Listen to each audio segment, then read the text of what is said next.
Stand by. The BRN goes worldwide at 6 a.m. Eastern.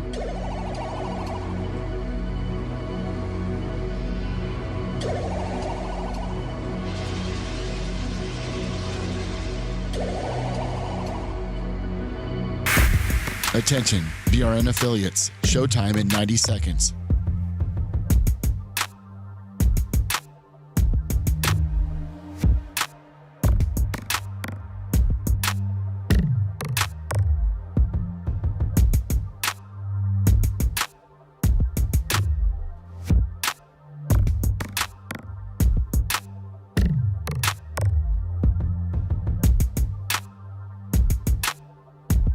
Showtime in 60 seconds.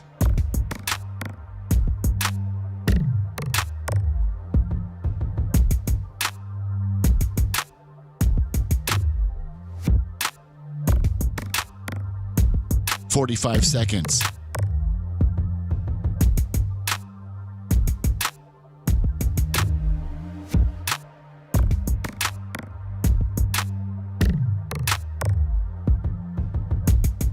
"30 seconds.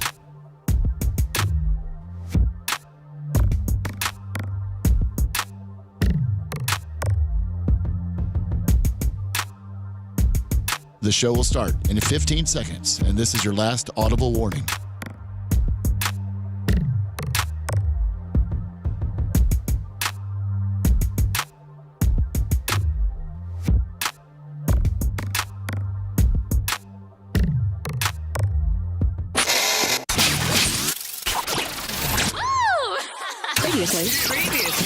Previously on the Bubba the Love Sponge show. I ordered the Bubba Army Pack. Then he sent me an email telling me not to eat that and to throw it away or feed it to my dog. I'm so confused as to what I got and what I got coming. I mean, I think as confusing as Jonathan Morris is on the phone, I think it goes right along the lines with the order taking and the order placing and the credit card charging and the dog meat ascending. Oh, well, like I said, Bubba, we going to get about 15 text messages a day before they start billing us for each text that comes through. So we got to bounce them out. Sometimes we lose the phone numbers in the process. That was a great impersonation. You're listening to the Bubba the Love Sponge show.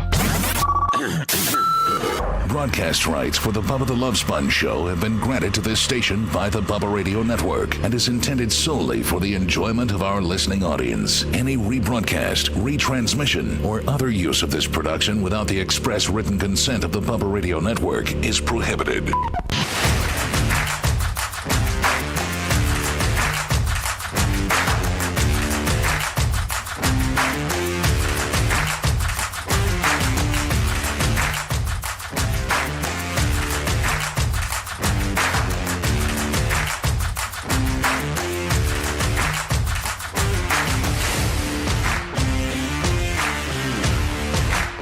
I think Macho Man might have put in some new pictures today, I think. Did you get some, or you got some coming, I think. Maybe you haven't put them up yet, but you got the chip or the SD card or the thumb drive, Willie, that you got to install. And I don't know if you've done it yet, but I think you are fixing to do it. We got the super duper gaming computer here to do it. Yes, sir. Man, I got such a late start today.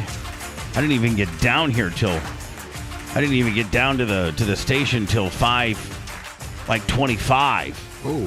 Which is like, I try to get here like at 5 till. Because that way I can open up all the honest stuff, look at it all, determine what I'm going to use, which is about 90% of it. And, well, let's be honest, what I would like to use, but I usually cover very little. That's okay. Sometimes you get squirreled on a I get squirreled on everything. Please. I'm going to get squirreled on this conversation. Lummy, tomorrow, do you want to do your beard for the after show? Yeah, that works. Tomorrow's Thursday, right? Yes. Sure Yeah, we is. could do a little Bubba Sassoon tomorrow. And because it is getting, well, I don't know if it's really, it still looks pretty good, or do you think you need one or not? I definitely need a dye job, and even a little trim up too would be good. Well, see, here's the thing about the trim up. I keep it on the same number every time, a 7.5 and a 7. 7 for the mustache, a 7.5 for the beard. So like, oh, you'll get. So it'll be consistently like it always is. I know it's grown out a little bit. It's thick. So you'll get at least the dead ends off, and maybe some of the gray. Because when we thin it out, some of the gray comes out. Yeah. Right. And then the dye will stick better. Did you, Anna, you look like, see, I just know you so well. I can just look at your little peanut head, and I think you might have rolled last night. I sure did. God, now listen, would you swear on anything that you own that you and I have not had that conversation in the last 24 hours? No, we haven't said a word to each other. We've not communicated at all, which is not unlikely for us. It's just that we kind of only talk on a need-to-talk basis. Yes. It's often no news is good news. And it's not like because we don't like each other or we don't get along. It's just that we don't really need to talk. No. We talk enough during the day. And the only time that we would talk would be like if it was something show related. Hey, Pan, do you got I booked somebody for Wednesday. They probably won't show up at 10:35. Or what do you think about this, Pan? Or what do you think about that, Pan? It's completely show related. So I did not know that you rolled at all last night. Like, you never told me. No. I didn't talk to Rob Kahn. I didn't talk to Matt Arroyo. I didn't talk to whoever, Jeff. But I can just tell the days that you roll. Yeah, and it was a good day, too. By the way you look. It was a good one. And you know what one of the indicators is? You sometimes have a slightly bruised eye. For real. Like there's been that makes sense. No, I got pretty banged up yesterday. Like there's been pressure.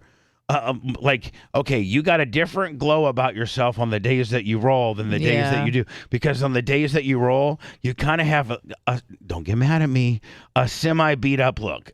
Yeah. And yesterday I was, and for no good reason. Did you get some good head pressure? Did somebody get some good? No, because I know Rob Kahn. I know he'll scream across head pressure. He loves, and I'm sure that Matt's the same way because he learned under Rob. He loves for you. If you're on offense, shoulder pressure. Yes, put that shoulder right in that guy's grape, right? And then the scalpel. But no, and make it irritating. I got banged up. And listen, grappling is a very physical, combative sport, of course. But when you're just running a technique and people go way too hard and use way too much pressure and they're not very mindful of where their body's and they just step on you or hit you with their elbow as they're transitioning, that really pisses me off. So you're saying okay, so the instructor's having you go through a particular move. Yeah, it's like we're just working through the move. You should be going about literally half speed. Just to learn 40% strength. Yeah, just to learn how to execute that move. Right. You're not in a competition. Yeah. Nobody's getting scored. Yeah. It's just that you're literally trying to learn that move. Yeah. Just like in football, though. I mean, if we were going to learn a move, we'd do a walkthrough on the deal. Yes. Of course. They wouldn't have the guys line up full-blown, three-point stance, 100%. They'd be like, okay, here's what we're going to do. We're going to walk through. This is going to be like a jet sweep. Here's going to do. Quarterback hikes the ball, and the quarterback kind of walks. Now he's going to fake one way. Now he's going to fake the other way. The wide receiver's going to be in motion. He's going to be walking around here. Quarterback then pitches the ball to him. Left guard's going to pull to be the lead blocker. Tight end's going to pinch down. Wide receivers are going to try to go long to have the guy stick with them. But it's all a walkthrough. Literally, you walk it through. Yeah, and part of the reason why I get hurt during this time is because when you're giving full pressure, I'm only giving you 15% pressure. I'm just giving you enough so that I'm not a dead fish. So I'm not ready for you to do all the things you're about to do to me. And every time I you got a guy on there that's going like he's in the UFC championship of the world. Yeah, and he's going 100%, just like a Tasmanian devil. And you're like, whoa, dude, but listen, man, woman, listen, we're learning this move. We're not executing it in a game time deal. Like if you've ever idiot, had, do you say anything to him? Yeah, well, I just give them a look, and the look kind of explains exactly how I'm feeling. But are you familiar with Neon Belly? Yeah. Okay, Neon Belly, when you're ready for it, it still kind of sucks, but you're ready for it. You can kind of flex your abs. You certainly when you're soft belly, but you can certainly with Neon Belly, if you know it's coming, you can kind of prep for it. Yeah, and it sucks, but you can But when you're not flexing and someone just puts their full pressure of their body with their knee into your abdomen and you're not ready for it, that really sucks. Oh, yeah, I mean. So, yeah, I it's got just kind like of annoyed saying, last it's night. like saying this, to describe the neon belly. Yeah. It'd be something like this. Lummy, like if I said, okay, Lummy, I'm going to punch you in the stomach, so tighten up. Okay. Well, you at least get to tighten up a little bit. If I just walked up to you and we're talking and I just whammed you right in the belly, Anna, that would be kind of the description of a neon belly. Correct. Right. Yeah. If you got a chance to kind of, hold on. It's when someone Tensing puts up their for it, knee it's about 50% as bad. on your belly. Yeah, it's pretty self-explanatory. Well, anyway, you look. Hold on, you look fresh. Let me look at that picture of me and the boys. Look at that. Yeah, that one. I need to get that one. Not that one. Not Dan's Whiting picture. Me and the boys. Who submitted that, by the way? I don't know. Hi, Dan. But It was not Anna, Dan. you look. We got a new. It was probably Romina to piss off Dan. But Anna, you look freshly rolled. Thank you. If that But makes- other than that, it was a great class. Perfect. Yeah. I'm going. Rob Kahn's. It's a good picture, man. A picture of me, Mom, and Tara. Yeah. I like looking at the pictures behind I me am just sometimes. on a little delay, so it's like. Oh, Lummy, look at that. That's Gas, Indiana. Tyler, 410 non-wing, getting after it. Right in the turn. So, what was I going to say just a few minutes ago? Damn it. Oh, Rob Kahn. Oh, Saturday, Rob's going to meet me here at the studio, and he's going to go with me He's gonna roll. to Alex. He's gonna crapple. To Alex's match Saturday, 5? He's meeting here at 5. No, You're I'm gonna be there at asking 5. if anybody knows what time the match is. He's 7. fighting. Yeah, it's 7 according to. Oh, he Lummy. fights at 7? Yeah. Oh, okay. Well, then I told Rob that I needed him by 5, so that should be plenty, right, Anna? We'll Yeah. By the time you get down there, and say it's 6, hang gives him an out a hour bit. to get warmed up. Yeah. Yeah, I was actually in the shower You mean today. traffic? No, there's not gonna be 18. Well, I didn't know if people there was there. going to be like a baseball game or something. Who cares? Well, baseball's Anna, over. the I don't baseball is know. in the World Series, and Bitch, they're I don't know. they're currently in Phoenix. Okay, well, I don't It know. could be further away. Evan Longoria playing his. I really like that for that guy. Yeah. I really do. So here I was in the shower this morning, and I'm thinking about Saturday and who's all going and Alex's chance and things like that. And I'm not taking Rob Kahn to be Alex's corner man. I'm taking Rob Kahn to be my bodyguard because we're walking into hostile waters there. Yeah. We sure are. We really are. Yeah. And Lummy, I need you now. Can you clear with your wife? First of all, I don't think it's an event that Walker or Ashley need to be going to. Well, yeah, definitely not Walker. Yeah, we've talked about it. Okay, but what I'm saying is, like, I would never, ever, like the baseball games, Tate's, a Bubba 199, like Walker's completely invited all Yeah. that. Like, To 199? Well, I guess in the beginning. Yeah, I mean, Yeah. if he was with Ashley, Oh, yeah, he'd just like- be chilling anyhow. Yeah, he'd just Oh, be okay. chilling, looking at If he has his little headphones on. trying to make it to Merch Crick's jugs as fast as he possibly can. So, I mean, like a 199 wouldn't even be that big a deal. The horn, that might scare him a little bit. But Yeah, I think he's heard it before. Yeah, he'd be good, but yeah. It might initially startle him, but this hostile environment that we're going to on Saturday that's promoted by 2 people that I don't care for. Right. And the only reason I'm going is because to support Alex. And if I'm going to go, I'm going to take the toughest person I know. And so I was in the shower today, and I was thinking, I was washing my hair, On your balls. and my balls. Oh, I really probably overwash my balls. I really like to lather. No such thing. Yeah. I really like to lather them up. Like I really.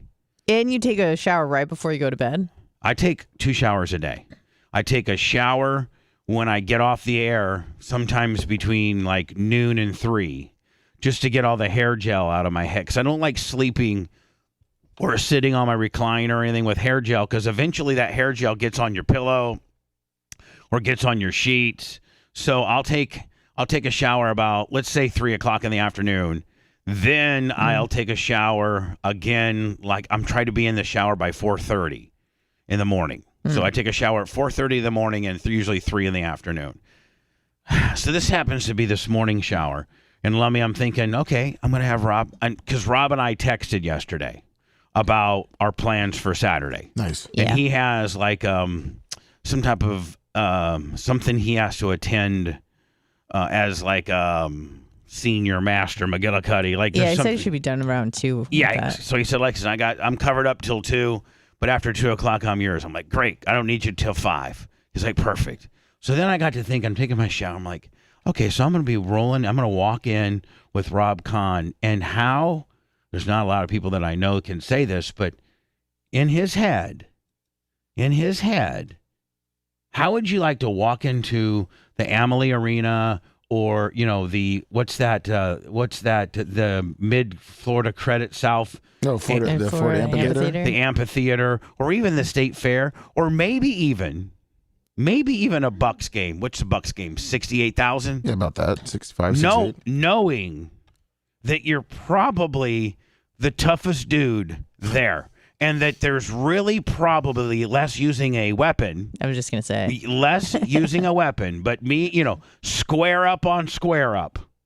That there's really nobody that can beat you up. Yeah. I couldn't even fathom that, knowing that I am the toughest person in this venue, unless them using a knife, a bow and arrow, a machete, which I do have, a gun. I even think a guy could use a baseball bat on Rob, and he'd take that away from you eventually and use it on you. I'm just thinking. So I'm just thinking a less lethal, weapon that you are. And so I don't even know that Robbie ever thinks about that, but I would almost be impossible to live with, knowing that you are the baddest. Oh. Dude, but am I kind of right? Oh, 100%. If he walks into, this venue and there's, 500 people there, there's not one person that could beat him up. No. He walks into the Amalie Arena, 19,000. Now there probably are some people that participate in mixed martial arts, but not near to the degree. But you also have to think street fighting usually isn't one-on-one. What do you mean? Well, I mean, jiu-jitsu is great one-on-one, but when it's 1-on-5, no. That can be a problem. I'm just talking about straight up. You bump into a guy, you tell him he spills a little bit of his beer. You tell him, hey, buddy, I am so sorry. I'm so sorry. Because I've bumped into a guy before and spilled his beer, or a guy's bumped into me before and spilled his beer. And there's like a 8-second window as to how this is going to go. You're a man. Mm-hmm. Rhett, you're a man. Macho Man, you're a man. If the guy or you, let's say it's your fault, it's my fault. I go, sir, I am so sorry. I am so sorry. Can I get you another beer? Can I, please, I am so sorry. And 99% of the time, they're like, dude, don't worry about it. We're good, But you'll get that 1% guy that wants to put his beer down and throw on you. I asked Rob Kahn like 2 years ago when we rolled. I said, I'm a big guy going to a bar. How do I de-escalate the situation if I know that the guy's going to want to fight? And Rob Kahn looked at me and goes, you don't. You just knock him out. Yeah, well, you can't. I know, but he goes, you make the first move. Yeah, I was like, what? He goes, I don't ever let anyone make the first move, and I never turn my back. That's what I've always heard, If I think he's going to fight, I'm going to knock him out. Yeah. If you know someone's going to want to fight you, just punch him in the nose. Well, two break his nose. Two of the worst fights that Rob ever got into was in Jersey and was from the same dude. Wow. The same dude, but 6 months. That he's friends with now, I think. Yeah, 6 months later. What are the chances? But the first time he walked into this bar in New Jersey, and he was, I think, Anna, what's right below a black belt? Brown. He was a brown belt. And so at that time, what's he probably been doing it, a decade? Close to that. Right. But he's not a black belt. But a brown belt's pretty badass. A brown belt will kill you. Yeah. So this dude walks up and said, starts crap with Rob. And Rob's like, listen, Fred, we really don't stop. Let's stop. We've known each other for years. He's like, yeah, screw you, Rob. You're talking to my girlfriend. You son of a bitch. I'm going to kick your ass. Just go outside. Come on. Rob's like, listen, Fred, we don't want to go outside. We just don't want to do it. I'm sorry I was talking to your girl. Nothing. There's nothing there. Like, screw you, bitch. Get your ass out. So Rob took him out and literally whipped his ass pillar to post. Guy had to go to the hospital. So 6 months later, the guy comes back. And I guess he had started doing some Muay Thai classes or something like that. But, he's a white belt, right? Right 6 months in, you're a white belt, aren't you? If he's doing Muay Thai, I don't even know what belt he is. You don't even know what he is. He's a karate guy. Yeah, he's a karate. He's wax he's on. Breaking boards. He's wax on, wax off, right? Mm-hmm. He's a karate kid. Well, he comes up to Rob and says, hey, man, you owe me one. You owe me an opportunity to make up for the. And Rob's like, now I think Rob said he had just graduated to his very first black. In that 6-month period, he had actually got a black belt. The lowest black belt, but he was nonetheless it's a black belt. Second one of the day, I think. So anyway, he goes out and whips the guy's ass again. Finally, the third time that he saw the guy a year later, the guy walked up and said, "Hey, listen, buddy, I am really just so sorry about the 2 other times. Please don't hurt me. Please don't kill me." And they got to be friends. Yeah, I think they're friends. So, now. Lummy, I think in your situation, when you're not if you have the skill set of like a Rob or a Matt Arroyo or a Jeff, then you can probably just kind of talk like, "Listen, buddy," because you really don't want to go out there and kill the guy.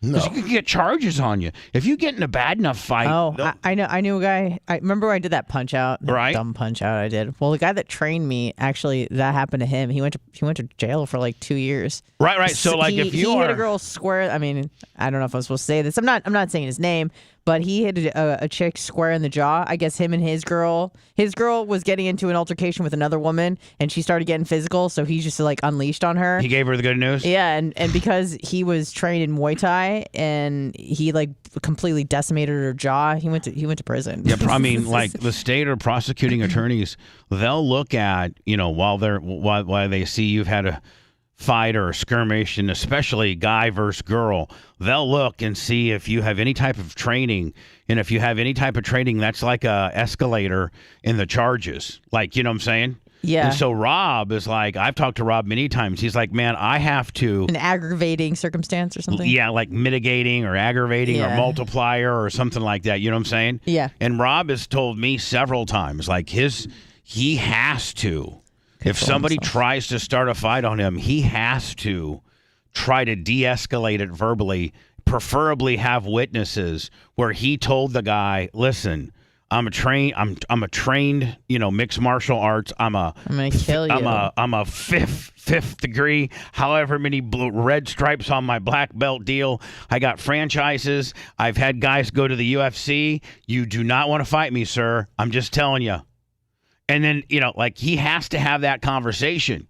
And if he would whip a guy's ass, and the cops would come and get Rob, the prosecuting attorney would research into the fact that Rob would tell him, I told him, what I am, how I'm trained, the level of training that I have, and that would get him not in trouble for that. But if you just, as Rob Kahn, 5th degree Willie, just go out and a guy squares up on you and you don't give him the, hey, buddy, I'm a black belt. You don't want to fight me. And you just go out and whip his ass. That can get you in so much. Like, that's a multiplier, I think, like you said, Anna. I think it's a multiplier. Yeah. Whew. But anyway, I was washing my hair today. I'm thinking, man, how cool would it be, Lummy, for you and I to go to a Bucks game? Yeah. And we, have the training that Rob Kahn has. Whew. And we literally, in the back of our heads, think, there's nobody here, not even a player. Not even a player. I guess Rob told me one time the only player he couldn't beat was Shaq. Yeah. Because he went to put an arm bar on Shaq, and Shaq just stood up. Yeah, he's talking about that. And he said, Rob said he was hanging onto his arm like an arm bar. And Shaq's like, yeah, man, what am I supposed to do now, man? and Rob said he looked like a little chihuahua. The guy, Anna, if you're putting a full-blown arm bar and they just stand up. Yeah, Shaq is a I think phenom. they could literally just shake you off. Couldn't they just get off me, bitch? Yeah. So anyway, I'm going to be That's with why you go for the neck. Who's all, I'm thinking about whoever goes, less Anna because she's going to probably drive herself. But whoever goes shows up here. And I don't know if Adam's going to have my Crown Vic done or not. But if not, we'll take my truck. We'll just take my truck. We can get 5 in my truck. Are you going? But are you going with me? Me? No, Lummy. Oh, it's up to you. I wasn't sure the time you were leaving, what was going on, so. Lummy, I kind of need you in my entourage. Was Ashley thinking about going? Not really. She was going to go just in case, I should, so I didn't have to drive down there myself. All right, well. So, yeah. I'll just have you meet me here. So far it's me. Then you have to leave together. Yeah. No, we're all going to drive in the same car. Yeah, I don't think we're going to stay for all the fights. No, we're going to. Yeah. But then it's like, if Bubba wants to leave and you want to stay, then that's us. Oh, no, I want to leave. No. Okay. He'll want to do what I Maybe you want. want to stick around and drink a little bit. If I want a hot dog, let me want a hot dog. Yes, exactly. And then I'm going to give him the money to go buy it for us. Yep. When Bubba's ready to go, I'm ready to go. So I'm thinking me, Alex, Rob, and you are probably rolling down there, and I don't necessarily know if I should if the Crown Vic, Bubba Army NASCAR, Fender Works Willie is done by then. Do I take it, or am I rolling into such hostile environment that I literally could have the lights broken off? Yeah, that's true. Like. Well, Red wanted to go too. Do we want to take him for recording purposes also? Yeah. He can sit. If we take my truck, he can sit in the back of tailgate like a Mexican. Boy, he get that hair all fluffed up, would he not? He get a real nice fluff on that deal. Humidity, making it furrow. Well, we'll figure it out. Listen, we'll figure it out. Okay. Yeah, Alex will be on. He's had a problem with what's his name too. So Ellis. Ellis, yeah. What meat? Like is Ellis not trying to pay him now, or no? Ellis just wasn't cool when he first met him, and he hasn't been cool with him the whole time. Here's the thing about Jason Ellis, buddy. You don't have the like. Let me just use for example somebody I know locally that's very successful on YouTube that I've met a couple times that I'd like to do some stuff with, and I think Lummy, when we get over the 100,000 subscriber hump, we will even be more accredited, if you will. Yeah. But Cletus McFarland, for instance.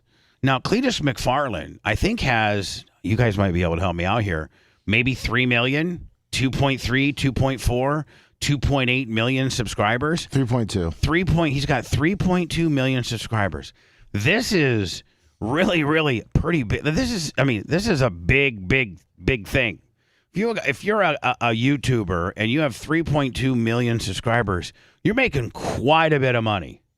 And by the way, like Rat, all of his stuff, none of his stuff is like questionable as far as monetization. It's just like him driving it's around all car stuff. Yeah, and it's not. They don't use any music or anything like that. So it's just them all wrenching on cars and driving their cars around the Freedom Factory and stuff like it's just like it wouldn't even it would just instantaneously be monetized. Maybe occasionally they'll have a situation there, but I mean they're straight banking. And so if you're a guy like that, and Alex Jones approaches you, and you're a guy like Dan Bonagino, or people that have these million plus, 5 million, 10 million, 20 million plus followers on YouTube, I think you could maybe be a little bit of a dick. But Jason Ellis has 35,000. He has 35,000 people that subscribe to him on YouTube. Like all of his numbers on all of his forums are not that impressive for him. Alex is a larger social media star than he is. And Jason Ellis just riding on his former Sirius XM accolades. In that case, please, I'd be great. But none of that matters. What we did back then doesn't matter. What matters now is the audience that we can garner now. The digital currency we've established. And you've not established that much. I don't know why you would be rude to Alex Stein. Well, you can ask Alex, but I think it's because of me. Yeah. Did Alex see the federal trademark of shot collar karaoke? Yeah, I told him about it, and he listened to the audio. I sent him the audio. Yeah.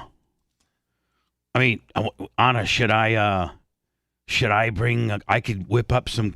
I could get a hold of my trademark attorney, and I could have the lawsuit. I could have the lawsuit ready to go, so that when because you just got served. We're going to be ringside. They're going to let us go right in this little ring there, right? Oh yeah, they'll kick us out immediately. And so we'll be there for 5 minutes. I'll walk up and I'll be like, "Hey, Jason, I just want to give this to you," and it's a full-blown lawsuit for the use of shot collar karaoke.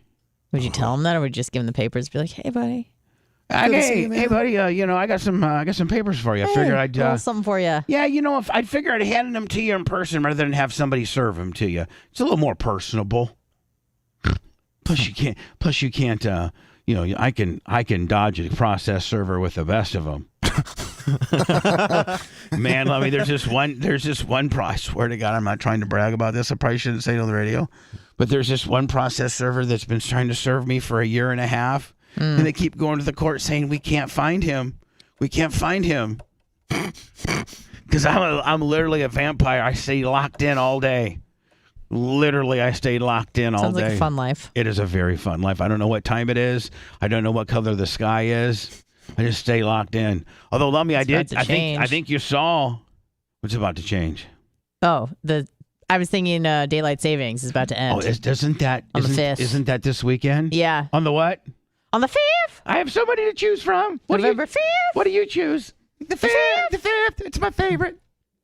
Yeah, so that's this. I think that's Sunday. That's actually Saturday night, Sunday morning, right? Yeah, 2 a.m. Yeah. We fall back. So Saturday night. Saturday night. Turn everything back at 2. Saturday night before you go to bed, or if you're still up at 2 in the morning, clock it back 1. That's gonna be nice for work Monday, Lummy. Yeah, it is. Get an extra hour in. Yeah. I missed the gym today. I feel like such a fat ass. No. It's okay. But you know what I'm gonna do? I'm gonna hit it tomorrow, Thursday, Friday. Let's do it. I'm gonna hit it Thursday, Friday. What you doing, so I back? can look at that. Let me look at that. Legs? God damn, look at that. Let me. What are we? Jesus. Your football? Like No, my infamous Hogan picture. Oh, again. So I'm anyway, behind. Saturday Alex fights. I'm not promoting where it's at. I don't want you to show up. I don't want you to watch it. What? I'm not promoting this event. Okay. I'm just going to help my boy, and I'm going with Rob Kahn because I just hope one of Caltis or Ellis's guys gets up in my face and puts his hands on me. So you'll be there about 5:30. Yeah. All right. Cool. And so I just hope somebody gets a little bit crazy with me, because Rob Kahn doesn't look like much. I'm just gonna be honest with you. Those who've never seen Rob Kahn, he's not this guy. He's not very this, unassuming. Doesn't look like Lummy. He doesn't look like Titus O'Neil. He doesn't look like anybody in the million years that you think was very tough. No. In fact, if you saw Rob Kahn in a bar, and you're kind of like a rugged weightlifter, like let's say you're Macho Man. Now, Macho Man, I know you pride yourself on looking good, but I don't know you pride yourself on that you're that good of a fighter per se. You know what I'm saying? Like I think you look good as hell. You're more in the looking good game than being tough game, I think. He pleads the 5th. Yeah. Well, yeah. So, you let's say you're Macho Man. You look tough as hell. Yeah. You got muscles on top of muscles. You're supersetting everything. You just look great. Sometimes, that is a deterrent, right? People are like, I don't want to mess with that guy. Oh, yeah. Listen, Macho Man can get in 99% of fights of just when a guy sees him take his shirt off. They're like, no thanks. I'll pass on that one. I'm not getting a hold of that guy. Yeah. Hell no. But you get a guy like Macho Man that thinks he's all that in a bag of chips, and then you get this, 44, 45-year-old guy that looks tired and broken down, and he's kind of humped back a little bit because he's just put his body through hell. Think about it. For the last 30 years, he's trained jiu-jitsu almost every day, some days multiple, and that probably really, really, really starts to making you deteriorate. I think he got his blue belt in like 2 months. Something crazy. You get a guy that looks like Macho Man that says, I'm going to fight this curly-headed 45-year-old broken down old dumbass guy, Rob Kahn. And Rob Kahn just absolutely just makes you look stupid. Because I've seen him switch gears before. You have? Yeah, one time. I've only seen, he's so calm and so collected, and I've only seen him switch gears. He's super friendly. One time, he switched gears at the Hooters Manhattan. We did an appearance at the Hooters Manhattan, and he was up there visiting, and he came to us, and one dude came behind me and put his hands on my shoulder and was kind of shaking me a little bit, but in a like I like you kind of friendly kind of way. But I'm like, okay, dude, come on, quit. Okay, dude. And the guy wouldn't. Rob came in and instantaneously got a rear naked on him. Boom. Squeezed him out right down to the ground. It's great. The guy woke up. What happened? But like, you got a little too handsy with me, buddy. Can't be doing that. So what move did you learn last night?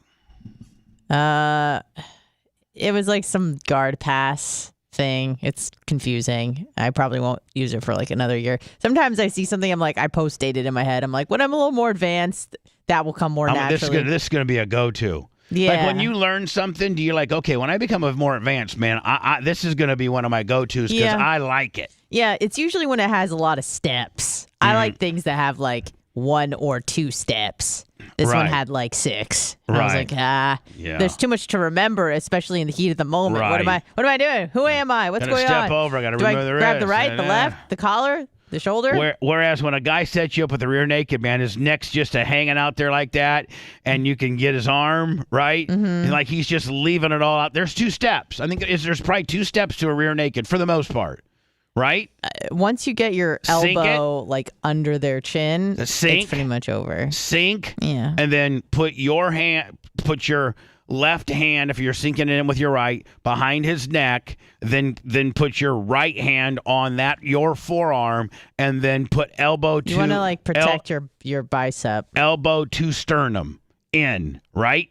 Yeah. Boom, they're out. Lummy, you've been tapped out a few times. Yes, I have. By Rob Kahn. You have the really, really distinct privilege of being able to say, I have been tapped out by Rob Kahn. Rob Kahn, Houston Alexander, and Hoist Gracie. Oh my God.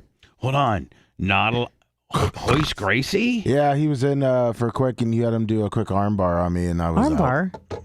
like, Now, Anna, that's even, I hate to be a dick to Rob, but that's even like the next level from Rob. If you've rolled with Hoist Gracie. That's his sensei. Yeah. Houston Alexander tried to break my nose.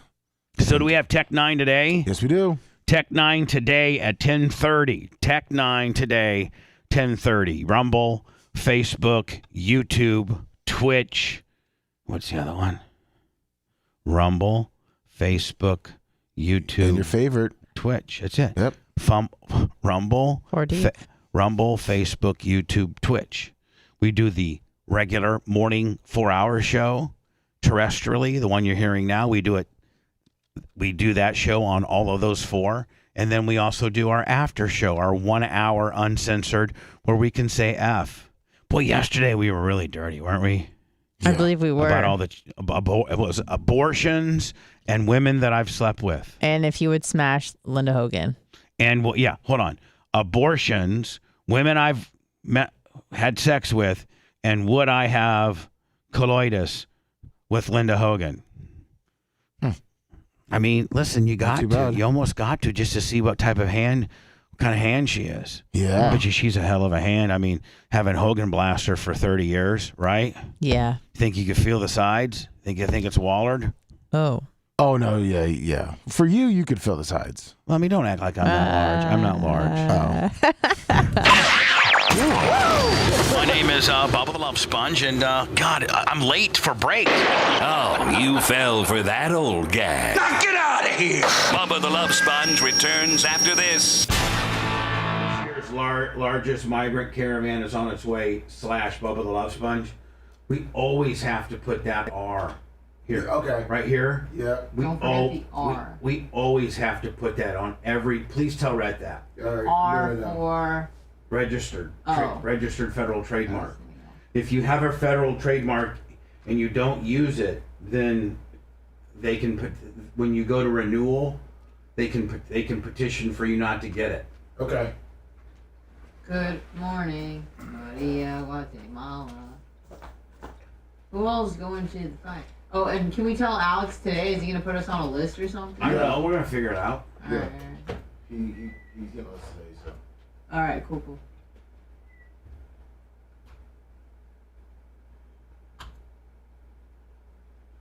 The whole thing is on. Good morning, Jay Gator. Duck God. Oh, that was... I'm on Twitch right now. Hi, Twitch. Morning, Julio. Hi, Twitch. This is Bubba I can just Clem. hear you, but... Okay. There's that. So I got Rumble. So, Mike YouTube, Hawk. and I gotta go Fizz Biz. Mike Hawk. That was so funny. With Jay. I watched that a few times. I think John from Maples posted it. I'm gonna start doing lessons with Rob. Okay. Did you hear me? You're gonna do lessons with Rob? I'm gonna start doing lessons with Rob once a week. I feel like you're not. Are you for real? Well, I appreciate you being a real fucking bitch about it, but yeah. Well, how serious are you? Don't lie to me. Well, let me ask you a question. How serious have I been about getting in better shape? How serious have I been about intermittent fasting? How serious have I been about hitting the gym at least 3 times a week? How serious have I been about those things? How serious have you been about pickleball? How serious have you Okay, been well, about I can't. e-biking? Would you rather have me? Would you rather have me out there fucking pickleballing, or would you rather have me in the gym? Whatever makes you happy. Okay, so like I just listed you 3 or 4 things that I'm doing to better my health and exercise. Yes. So I just don't lie about those things. I know you don't. So with Rob, Yeah. I used to be. Do you want to drop it on my? I have a private with him. Do you want to do like you and me together? No, I do not. Okay. Because you're trying to jump in on my gimmick. Well, I'm just saying I got a gimmick. Do you want to come on my gimmick?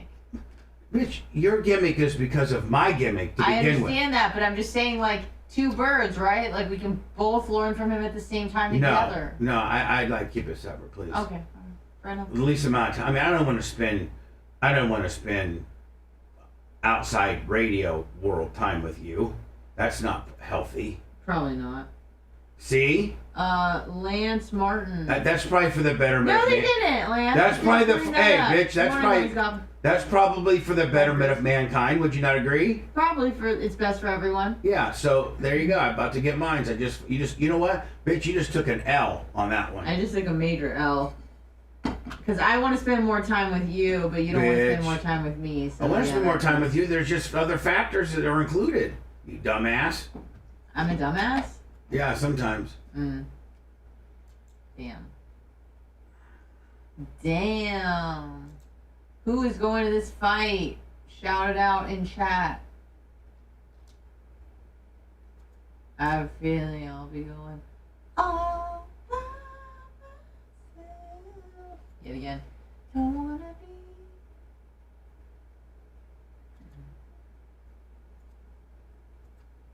I can't even lean on my fucking arm because this bitch fucking hit me with her knee.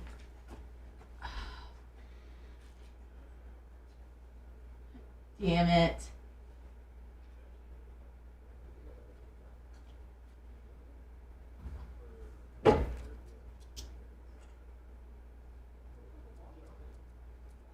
That one's for Tony Mandridge. You know, he likes it when I flex. Is he coming to Bark, by the way? I'm not gonna ask. That'd be awesome. He's a cool dude. Even with Brock Purdy, not like 100%, I still think they're going to be that team. Let's say he's on it, Bubba. I'm Okay. sure. It's done. Every time. Yep. Yins are in Florida.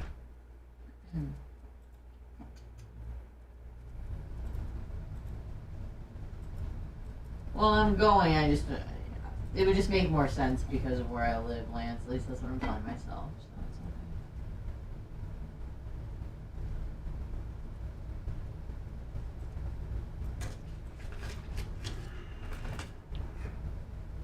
it's okay. Sugar.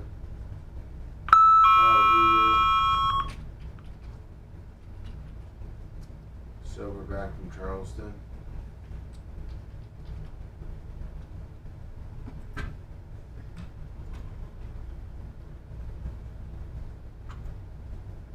So sad. That's okay.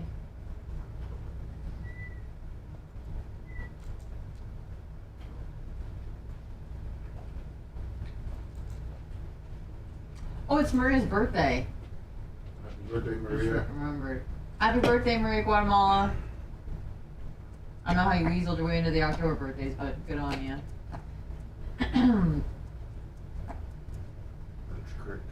Yeah, it's in Maria.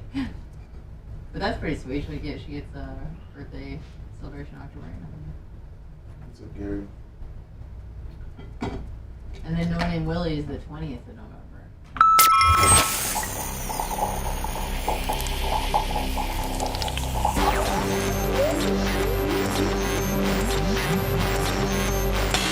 Live from Tampa, Florida, home of the big, fat, greasy bitch. It's the Bubba the Love Sponge Show. And now, here's your host, Bubba the Love Sponge.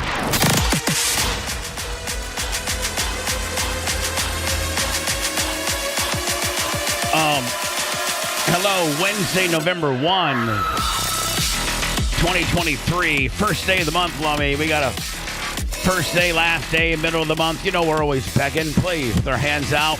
It's metaphorically radio panhandling at its finest, ladies and gentlemen.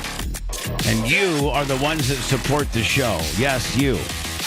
You, whether you're listening to me on Florida Man Radio on 103.1 in Fort Walton Beach for free.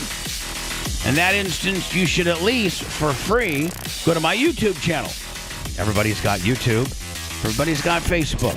Go to both. They're both at The Bubba Army. And subscribe and get a notification and all that good stuff. All of that is free. And get and see some of the stuff that we put up that never makes it on the air. Lummy's Goat Report. My drive-through review. Let me, now that my life is settling down a little bit, I'm going to start doing scratching with the homies. All right. You know, we put a lot of stuff up there, and then we go back and find some old Hogan sex. I'm sorry. Whoa. We didn't find that one. I wish I could find. You know what? I wish I could. That's the one video I do want to say. I wish I could actually. Maybe there was 4 Hogan sex tapes, and they only got 3 of them, and maybe I found a 4th. I could maybe market it a whole different way. Really make some money, you know? You've seen 2 unauthorized Hogan sex tapes, but now see one that's completely authorized by the rightful owner. Hogan, Heather 3, Puma H3. This time it's personal. This time it's personal. Bubba's trying to make some money too. PayPal, Venmo, Cash App, if you really, really, really want to help. And thank you so very much. Every little thing counts. All of that, Venmo, PayPal, Cash App at The Bubba Army. And then finally, maybe you'd like to buy some Bubba Army merch. Don't go to Amazon because that's all knockoff stuff. Literally, I've had to send, letters of threatening to sue to like 15 people because Bubba Army, you can find all this knockoff Bubba Army. There was even a knockoff Planet Dan shirt. What? Yes. Yes, there was. There was and I have to send to Amazon like every 2 or 3 weeks a reminder that I own the federal trademark of Bubba Army and they are infringing on my trademark, Bootleg Willie.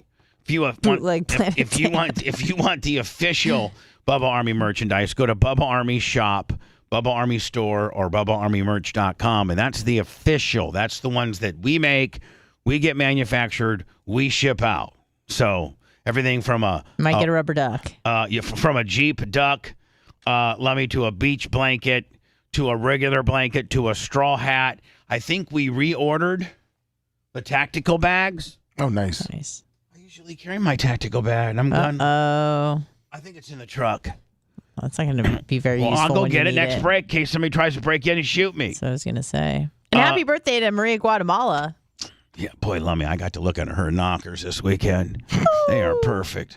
And that comes from a guy who's got a girl who's got perfect knocks. Yeah. She's got nice, and her outfit was completely opposite of Anna's. Anna's was just borderline hideous. Mine was cool. No, I mean that's you. Come on, it was cool. That's you telling yourself it was cool. I'm the spokesperson for everybody else. It was dumb. Be honest. What was everybody talking about? Yeah, let me be honest. What was everybody talking about? Gloria Zach 25 on the Cash App. Thank you, Gloria. They were talking about Anna's dumb outfit. Yeah, like what? Like poor little thing. She, in high school, she's the one that selected the French horn. Poor little thing. That was in middle school. And now as an adult, when we're having this on-air costume kind of party where all the chicks kind of dress naughty and like not a fan. She was a naughty nurse, right? Yeah. And Merch Crick, I think she was like a naughty. You had like a naughty dress on, and then Maria Guatemala, Catwoman, and then Dan. Dan. Yeah, Cat. Then Maria Guatemala with her nice ass and leather pants and push me up yippee-os, all squeezed in leather with a cat, like kind of cat mask. Catwoman. She was Catwoman. She pulled it off nicely, and then I think. Dark Match Steve showed up as a feminine witch. Sexy witch. Yeah, as a witch with a butt plug. We had like 4 or 5 guys dress up as Big Red. 4 or 5 guys dressed up like Big Red. We all had our Bubba Army polos on. Yeah. And then Anna, was a sexy kosher dill. So she has the ability to kind of, slut it up, sexy it up. She's certainly got the equipment to be able to sexy it up. She usually looks like a bag lady, but when she tries, puts a little makeup on, she can really, you can be real cute. You really can. I can be solid cute I try. You can be a solid 8. No way. All right. I'm on my best day, like a low 6. No. Yeah. No. Yeah. On your best day, I'm pretty harsh on the scoring. I think on her worst day, she's at least a 7. No She's got a nice ass. We also try to figure in how good she's going to be in bed. If whether they're in shape or not. You could have a really, really pretty girl with the most beautiful face in the world, but if she's sloppy down below, that takes her down to a 6 or a 7, right? Big time, yeah. Well, Anna's not sloppy at all. She's tight. She's tight. She's put Let's together. show 'em off for Tony. So that you're a solid 7 just based on your tightness. Thank you. The shoulders. So if you're a 7, and other girls probably are 7s, why can't you just wear something sexy like every other girl did? I'll look better on Saturday. It literally looked like you were going, like you were in 8th grade and your mom sent you as a dill pickle to the 8th grade mixer. Yeah. Really? Yeah. As an adult. It's worse because I bought that myself. As an adult, and you're a woman, if you're a woman and you got a nice body and you're an adult and you go to a costume party not accentuating your sexiness, then you're messed up in the head. You really are. That's something we already knew. I'm hot. I got a nice ass, nice shoulders when I want to, and I want to cover all that up and be a pickle. The same outfit that a 5th grader would choose. Adult male. The 5th grader cannot dress up like Maria Guatemala. The 5th grader can't wear leather pants and a leather bustier. Although some 5th graders do. Little 5th grade sluts. And a leather, cat hat. Well, no, but 99% of most parents wouldn't let their 5th grader go out the way Maria Guatemala was looking. Well, as an adult, you have every right to go out that way. So when you have the equipment to be able to look good in that particular outfit, you dress up as a dill pickle just like you were in 4th grade. That shows a lot about your mindset as a woman. Just saying. Yeah, I know. So anyway, first day of the month, Lummy. It's the first day of November. Let's have a good day. More importantly, I think I had the number written right here. 2,175 from our 100,000 plateau on YouTube. Now, Lummy, you got to help me think of a really, really salacious show that I can talk about for the 100,000. For the 100,000th. We got 100,000 downloads, or I'm sorry, we got 100,000 subscribers. I need to give them a show that's really, really good. You know what I'm saying? Oh, yeah. I don't know. I don't know. Maybe we bring in a special guest or something. Yeah, I was kind of thinking that, but then I can't think. You're salacious all the time. No, what I'm saying is I was thinking about a guest too that would stimulate my salaciousness and maybe be able to participate in my salaciousness. Whether it was an ex. Just get an ex, any of them. I don't think.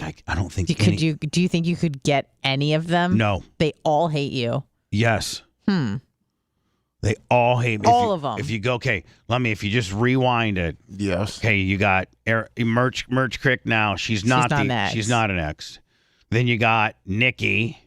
Then you got. You don't think we can get Nikki? No. She filed domestic violence charges on me. Okay, that one's out.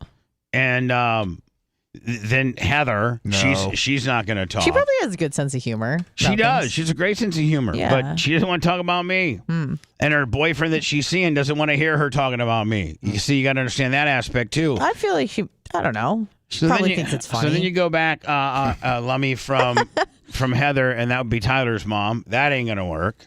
Right? Yeah, no. Then you go back, and then there was just a whole bunch of chicks. Do you think we can get a hold of Holly? No. Can I try to find her?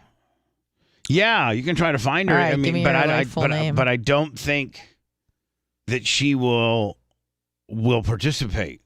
Well, I would love to talk to Crystal, the boob stealer. Yeah, she wouldn't do it. No, she wouldn't do it. I can't think of anybody. Holly would be your best chance, but I did her so dirty. Oh, my God. With Rebecca? Yeah, I was cheating on her so bad. Remember, The radio. Remember, she put the tape recorder underneath the Mercedes Benz. She put the tape recorder. Now, you know what I do now is if it has automatic seats, I take the seat and I go as low as it'll go in case there's a tape recorder in there. It would maybe smash it. It would smash it. Nice. Yeah. Like, even if I don't want to sit down, I sit as low as the power seat will let me, just in fear that I'm smashing. I don't know. I could just look underneath there, but it seems a little it's cumbersome for me to look underneath the seat of a car. It is. Unless it's a truck. Now, if it's a truck, it's right there. But if it's a mid-sized to smaller car, for me I can't really look down.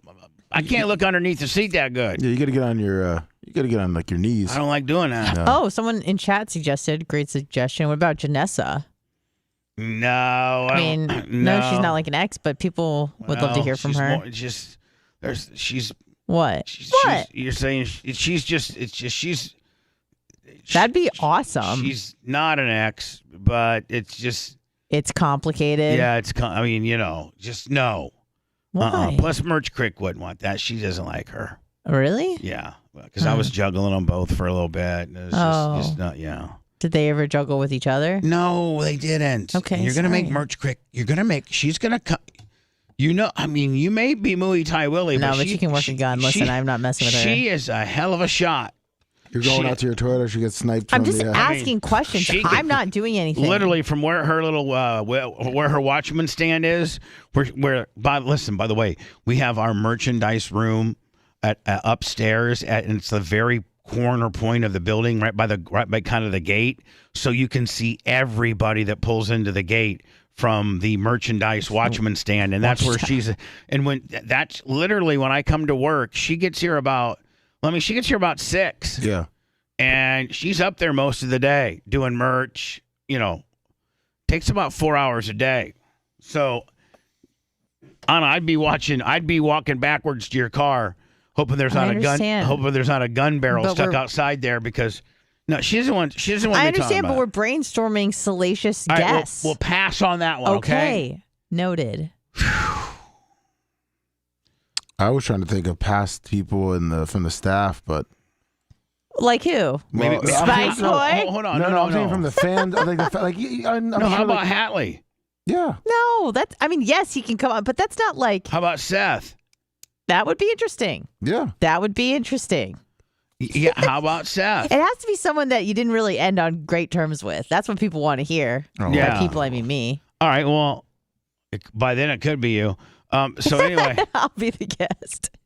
Yeah. And we'll replace you. Me. We'll fire you, put Seth in there full time. Yeah. And then now we're talking to you as the former ex-employee, and he's now, Because Brent comes on periodically anyways. Yeah, and I'm going to start doing some more things with Brent. Mm-hmm. So, Seth, let's see if we can get Seth Lummy to do the 100,000th download, which could, I got to be honest with you, if it takes a month or so to get the additional 2,175 on our YouTube channel, go to youtube.com and search at the Bubba Army, and then just get a notification and subscribe and get a notification. They're like two little bells right there on the main page, and it doesn't cost anything. It just gives you a notification when we put new content up or we're going live. So you'd want that anyway. Of course. So it's not like you're signing up for anything or anything like that.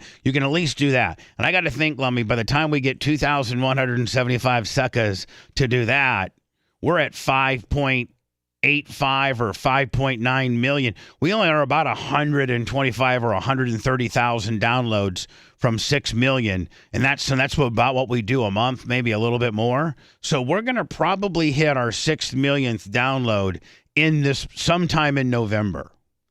But I don't know that we can add 2,175 because we average about. We average about what? We average about 2,400 new subscribers a month, don't we? Yeah, anywhere from 2 to 3. Yeah, so I mean, it's looking like by the end of November, we're going to have our 6,000th podcast download and our 6 million.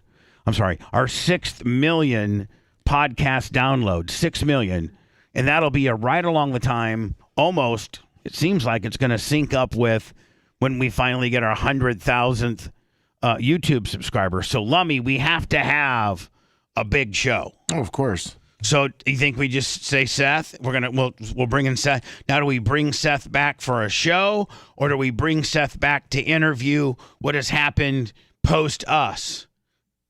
I think kind of both. Yeah. I'd like to get him on like a podcast deal so we can speak more freely. Yeah. You know? You mean he won't be able to speak as freely on YouTube and Facebook? You're saying that he could become... Oh, I did. I thought you meant obviously. Okay, I was thinking of it like the main show. No. The whatever show we do. Yes. This is going to be an uncensored. Yes. Off the terrestrial grid show, so that we can be more animated and use adult-like language and situations. And be wise. Right. Yeah. So I'm gonna read. I've been reaching out to. I've been talking to Seth a little bit. Yeah. Yeah, I How's have he been. doing? Been talking to Hatley. Everybody's doing good.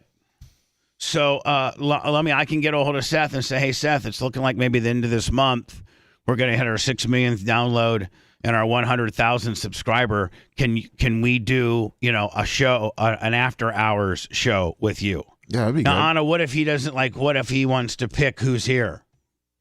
Like that's up to you. Maybe he doesn't want you here.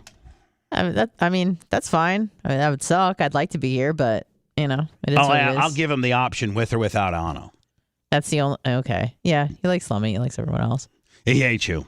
Yeah, I know. I'm aware. Actually, I think he hates me less. He unblocked me from something. Oh, there you go. From Twitter. You're actually the type of person that pays attention to that Well, stuff. no, he just popped up when he would, I hadn't seen him for 2 years, and all of a sudden there he was. Well, there you go. Look, we're making steps there within. I'm still blocked. I have a question. Okay. Did they just pull a big job on the system? This is nice. Bubba the Love Sponge returns after this. Bubba's bringing on Seth at 6,100,000. He's the one that convinced you to do the podcasting, right? That would be good if Howard called in to congratulate Bubba for his 100,000 subscribers. Howard will send her a shirt. Yeah, we're gonna bring Tucker on. Party. It's gonna be a big party. Party. It's a motherfucking party. How is Artie Lang still alive? What do you mean? Didn't he try to kill himself? Yeah, that was a long time ago. Didn't he lose a nose? No, he has his nose back. Kind of. It's there.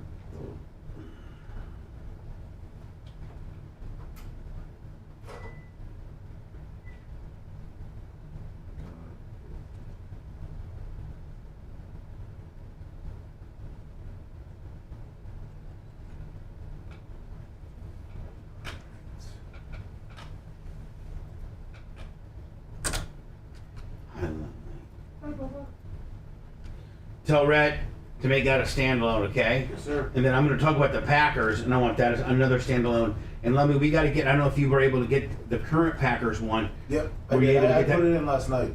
I know, but do you ever be able to got it to any forums or anything? No, I did it last night. Will you do that for me? Yep, I put it in two forms last night. I'll keep putting them in some new ones. Yeah, just try to find. And I know Gary the Cantrell is working on it too. Gary the Cantrell. He goes into the Reddit forums. What's the video, Oscar?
What's up, Biggie?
Where's Jeff Swartz?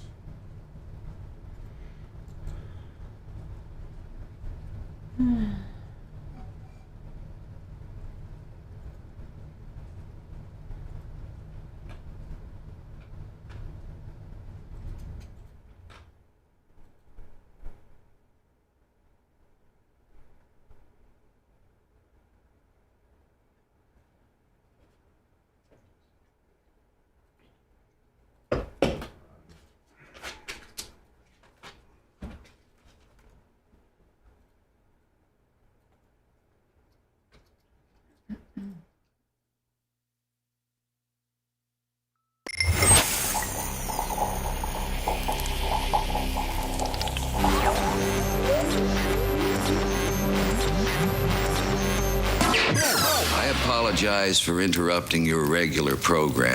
Yo, Power Hello. Should hit these with everything we got, sir. Living vicariously through his bizarre world. Imagine how much protein's in my body. This is the Bubba the Love Sponge Show. Tech 9 on today at 10:30 on the after show. That's available where you're watching us now. Also on TuneIn, BubbaArmyRadio.com. Now, does BubbaArmyRadio.com let me take you to the new site by default and it still works and we're still working the bugs out, or is BubbaArmyRadio.com down? It is taking it to the new site. And we're working out taking it to the new site, and we're working out the bugs. Fantastic. So, might want to navigate around that. We're going to be rolling that out in maybe a couple weeks. We're still working on the beta and what we're offering for what and what we're doing what at. But BubbaArmyRadio.com. It's in the midst of a brand new reskin Willie. We're at 97,832. What is that? 2,168? I don't know. Something like that. That was just off the top of my head. Not to make this too Packer specific, as if you listen to the show, you know that I'm a huge Packer fan. Like, let me, all through my radio career, even when I was in Chicago, doing mornings in Chicago, I would like be rooting for the Packers. And I remember my bosses coming up to me like, listen, we just think it's a huge deterrent. You talking so good about the Packers because, you know, literally Green Bay and Chicago are they're the two longest playing each other teams in the history of the league. The league formed in 1921, and both the Packers and the Bears were, I think, let me ask Alexa. Hey, Alexa, who were the original NFL teams in 1921? The original NFL teams, consisting of Chicago, Cleveland, Green Bay, Detroit, New York, and Pittsburgh, settled into their core teams by 1933. Wow. I did not know. Two teams from the inaugural season in 1932, the Bears and Cardinals, remain in the league today. Oh. What? Well, because the Chicago Bears and the Chicago Cardinals. What she's saying, they split. Yeah. Because for a while you had the AFL and the NFL, so were any of those AFL teams? No, AFL didn't start till like the 50s. The AFL. Hey, Alexa, what year did the AFL begin? On September 30th in the AFL, the Collingwood Magpies, 12-18-90, defeated the Brisbane Lions, 13-8-86. It's arena football. Yeah, arena football. Hey, Alexa, what was the start date for the American Football League? According to an Alexa Answers contributor, American Football League, AFL, American Major Professional Gridiron Football League that was founded in 1959. See, there you go. Okay. I was right. July 59. Did I not say in the 50s? Yes, you did. All right, so the NFL was founded, I think, in 1921. And it looks like the original teams were Chicago, Green Bay, Detroit, Pittsburgh, the Giants, and one other. I forgot. Cardinals. And what the St. Louis Cardinals? The Chicago Cardinals. Yeah, they were not. And where were the Bears? They were technically the the Canton Bears or something. The Decatur Staleys. Decatur.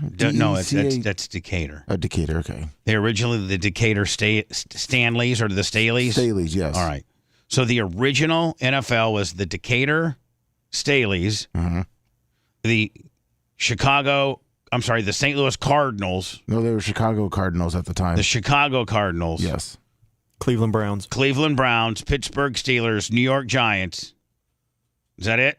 Green Bay Packers. And Green Bay Packers. So I was asked in Green Bay, man, stop talking about the Packers because I think the Packers have they hate each other more than any other two football teams in the history of the NFL, just for the sole purpose of they've played each other since 1921. Like, Cincinnati and Cleveland, I mean, they've only been playing since like maybe the 60s or maybe the 70s even. Or like Seattle and San Diego, they've only been playing for 40 or 50 years. Green Bay and Chicago have been playing for 103, 104 years. Like, they hate each other. So I was doing mornings in Chicago, and I was like, I'm a Green Bay this, a Green Bay that. I always talk about the Packers. Of course. And my general manager took me aside and said, listen, you just can't talk about Packers like that unless it's in a negative way. I go, so you're telling me I can't even talk about my favorite football team? He said, if your favorite football team was any other team except the Green Bay Packers, we wouldn't have a problem with it. But people absolutely turn the radio off the minute they hear the Green Bay Packers. So I continue to talk about the Green Bay Packers. Keep talking Honestly, about them. that's a set of balls on you. And when your general manager tells you not to do something, and then your first break the next morning is, man, I got to tell you, Packers aren't looking so good this year. They just did this and this and this, and I'm a big Packer fan dating back to the Bart Starr era. Go Packers. This week they play the Detroit Lions. Not one time that I mentioned the Chicago Bears during that time period. Man. And the Bears were pretty good in the 80s. Well, yeah, when I was in Chicago in 89, and they were just coming off their Super Bowl deal. I don't know what – let me see. Hey, Alexa, what was the Chicago's Bear record in 1989? The Bears finished the 1989 season at 6-10. Oh, they were starting to suck.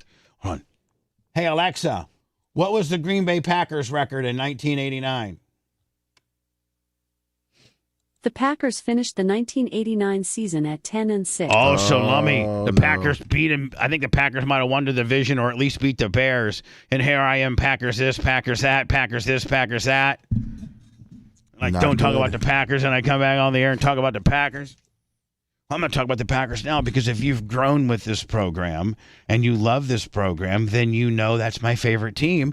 And since it's my program, I talk about stuff I like or don't like. Yeah. You're not going to hear me talking about, hot dogs with mustard on them, the most disgusting thing in the world. I don't like that. I'm not going to talk about it. So anyway, Lummy, more Packer news. Red, I'm going to need you to help me tune in. Just another reason why Brian Gutekunst is an absolute, just complete buffoon.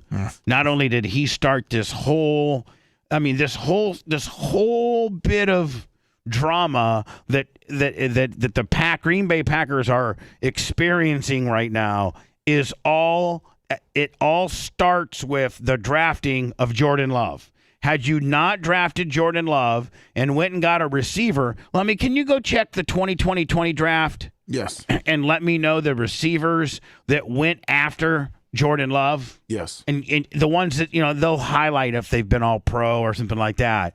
And you could have, as a Brian Gutekunst, you idiot, you buffoon. I think they may, but before the season started, may have done a lobotomy on you. T. Higgins, Michael Pittman Jr., are the two wide receivers that pop out. Yeah, and aren't both of those just absolute studs? Yes, they are. Yeah. And can you imagine having T. Higgins? And by the way, if you draft T. Higgins in the 2020 draft, you draft T. Higgins, which is something that would make Aaron Rodgers happy.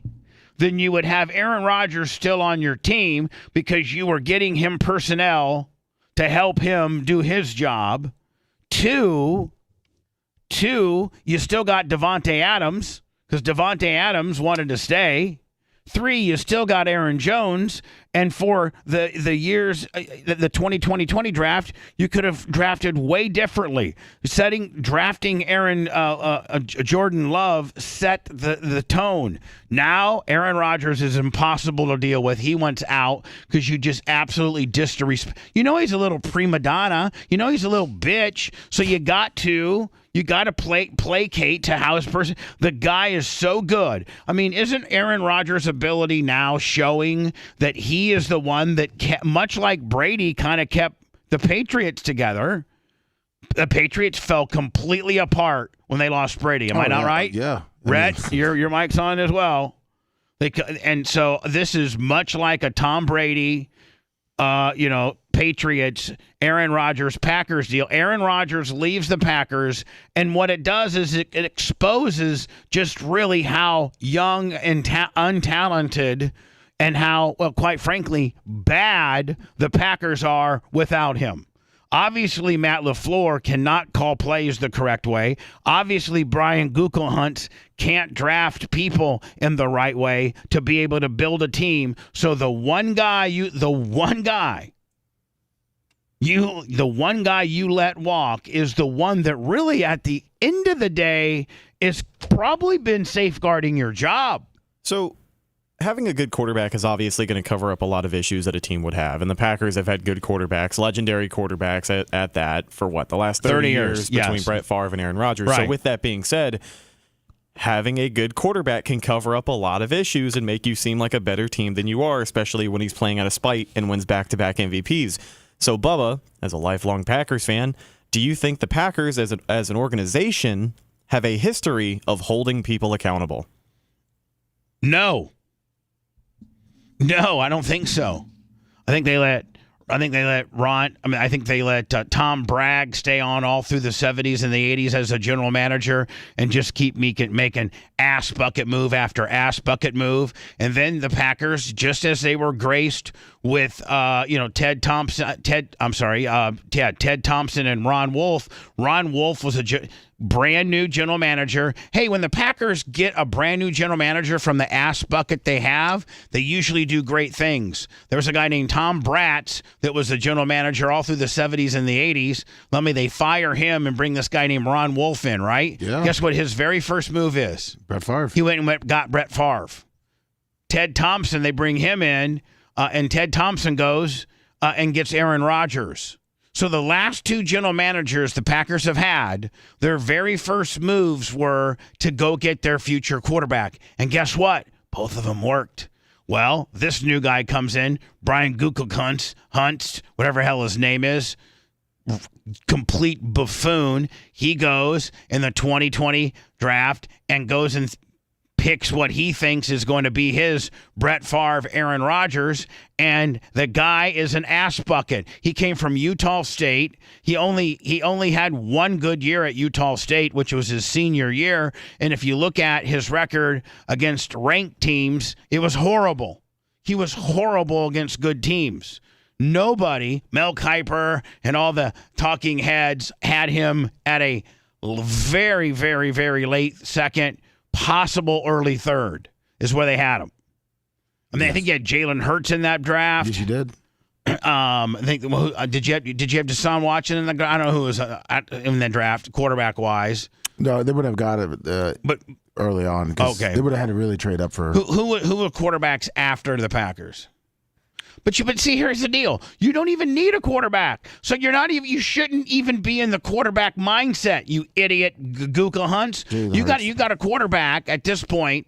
That was 4 years ago. That's 4 years younger and has, I mean, if you look at, let's say, what Brady has done, and that's what you know. Listen, what Brady has done is exactly what Aaron wants to do, right? Brady you know what? Actually, Peyton Manning kind of set that template. Play for my one organization, and by the way, he won a Super Bowl with the Colts. Yes, he did. He won a Super Bowl with the Colts. That's the best. And I mean, and went into a Super Bowl as the coach with Colts were the biggest ass buckets ever. They bring in Peyton Manning. He's a storied quarterback. He wins a Super Bowl with them. Then they trade him, and he goes and takes his other team to the Super Bowl, the Broncos. I mean, that guy set the precedent on getting a quarterback in the twilight of his career, that has 2 or 3 years shelf life on him at best, and make a run at the Super Bowl. We're going to surround him around, Mike Evans, Chris Godwin, who's the guy that went crazy, Antonio Brown, Gronk. We're going to bring all the guys in, and we're going to make the Buccaneers mindset, Rhett, was this is not a long-term. We're buying the Super Bowl, much like the Marlins did back in the day. Like, what I'm saying? We're stacking the deck, free agent-wise. We know this isn't a long-term deal. We know that when Brady leaves, we're going to have to start rebuilding, but let's go out and get us a championship. And you know what? They did. And it worked. And they did. And nobody in that organization is ever going to tell you that they regret anything that they had to do. They're paying for it this year. But even then, they're competitive within their division. Absolutely, they are. Now, they knew that after the rent a Brady deal, that they were going to be facing some lean or tough, trying times. Now, I feel like the biggest issue, the biggest concern as far as Packer fans go, and your boy Gutekunst, is that it doesn't seem like there's any urgency from them to fix what's been going wrong this season. It seems like the front office has already just kind of declared this season a mulligan. And while Matt LaFleur is feeling some pressure, it seems like, like yesterday at the trade deadline, they traded away Russell Douglas for cheap. For cheap. That's a veteran contract that you get rid of. That's a guy who's been on your team forever. So clearly he's making moves for the future because he thinks he's going to be there. That's what got me in down this particular Packer segment. It's the fact that, listen, the Packers need right now, more than anything, a left tackle. That's what they need.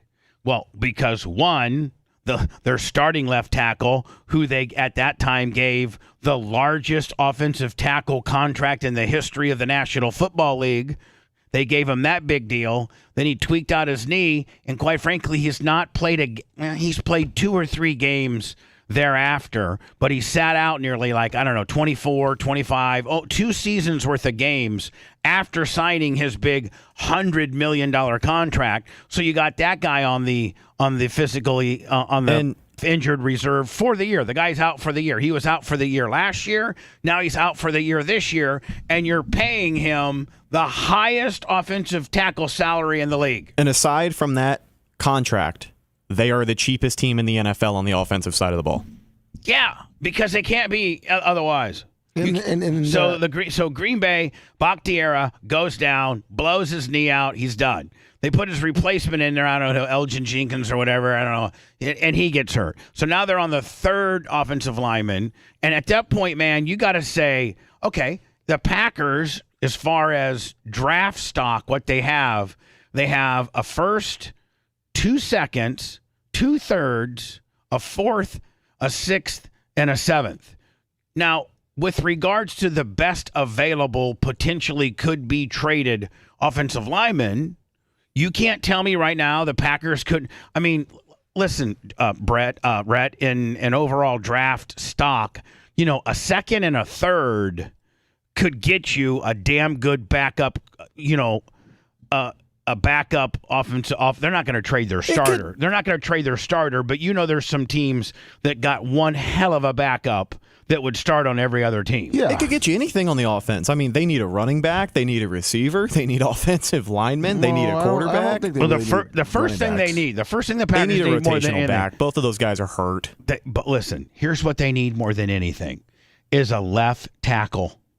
That's what they need more than anything.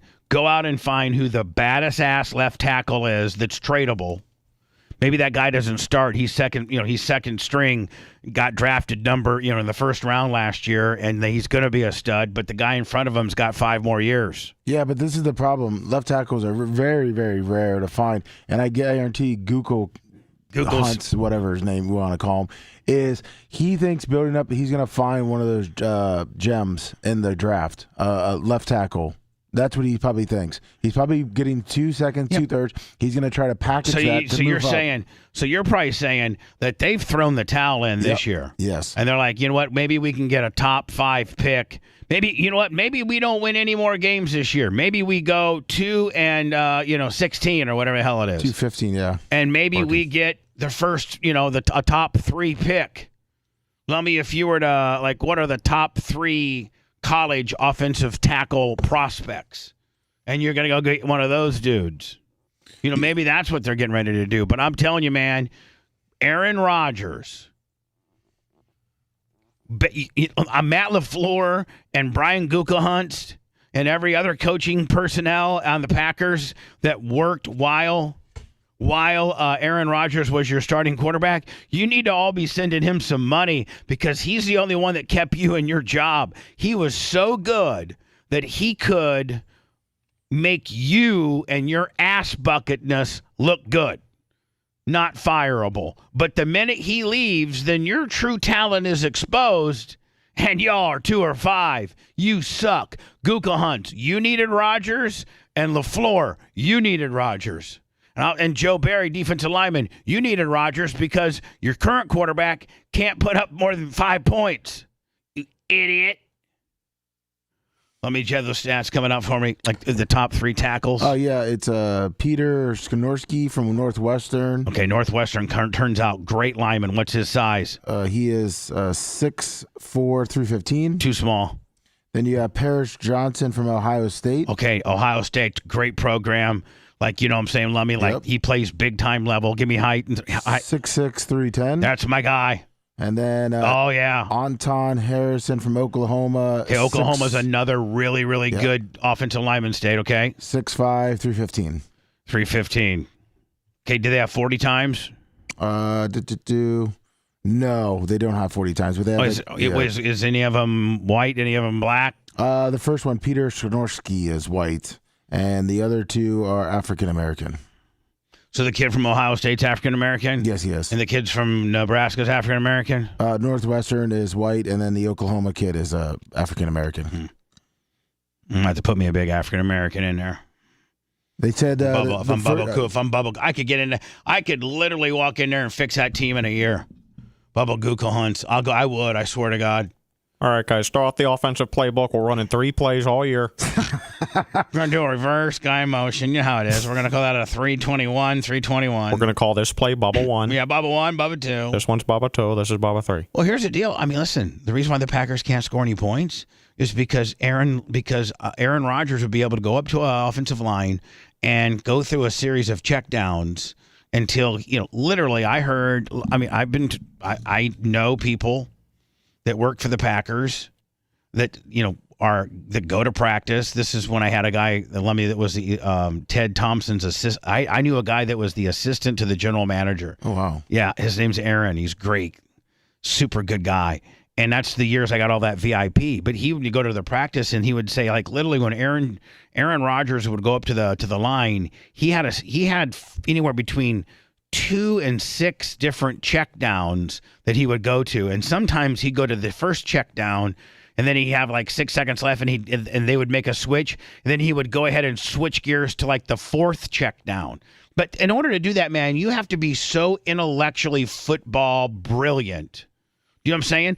Peyton Manning wasn't as physically gifted as the majority quarterbacks in the league. Peyton Manning just happened to be the smartest guy who broke the most tape down and played the game the smartest. Physically, he had a hell of a cannon of an arm, but he wasn't a scrambler. He wasn't, he was, and neither was Brady. But they were both, and neither is Rodgers for that most part. But they are both.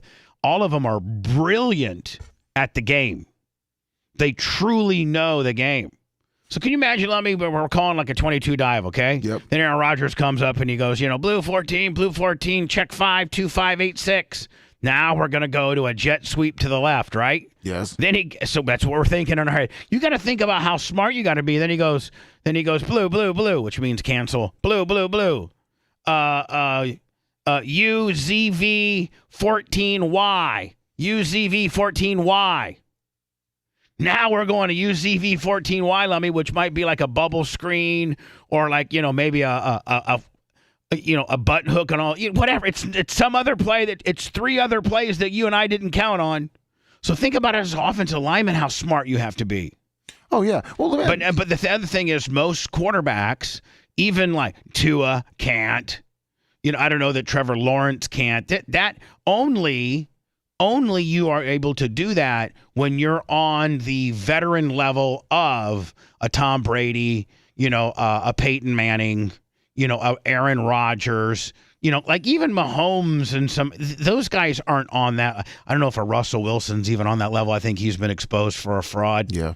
He's been playing better this year. Yeah, I'm not a Russ fan, but he has been better. But I mean, when you agree, Rhett, like, that type of football knowledge just can't be, regardless if you're the number. Jalen Hurts can't learn that in 2 years. Yeah, no way. I mean, Pat Mahomes even said that till like year 5, he did not know how to read an NFL defense. Right. He was just out there playing. Well, that's what Brett Favre said. He didn't know what even a dime was. Yeah, Brett Favre. A nickel. Yeah, I mean, it's incredible because Tom Brady was in the league for so long, so people just kind of forgot about it and assumed it was normal. But he would walk up to the line of scrimmage, and there was never anything that he had not seen. Right. What's crazy? I mean, same with Aaron Rodgers. Yeah. Aaron Rodgers had an interview and said, listen, in the last 5 years, this was like 2014, 15.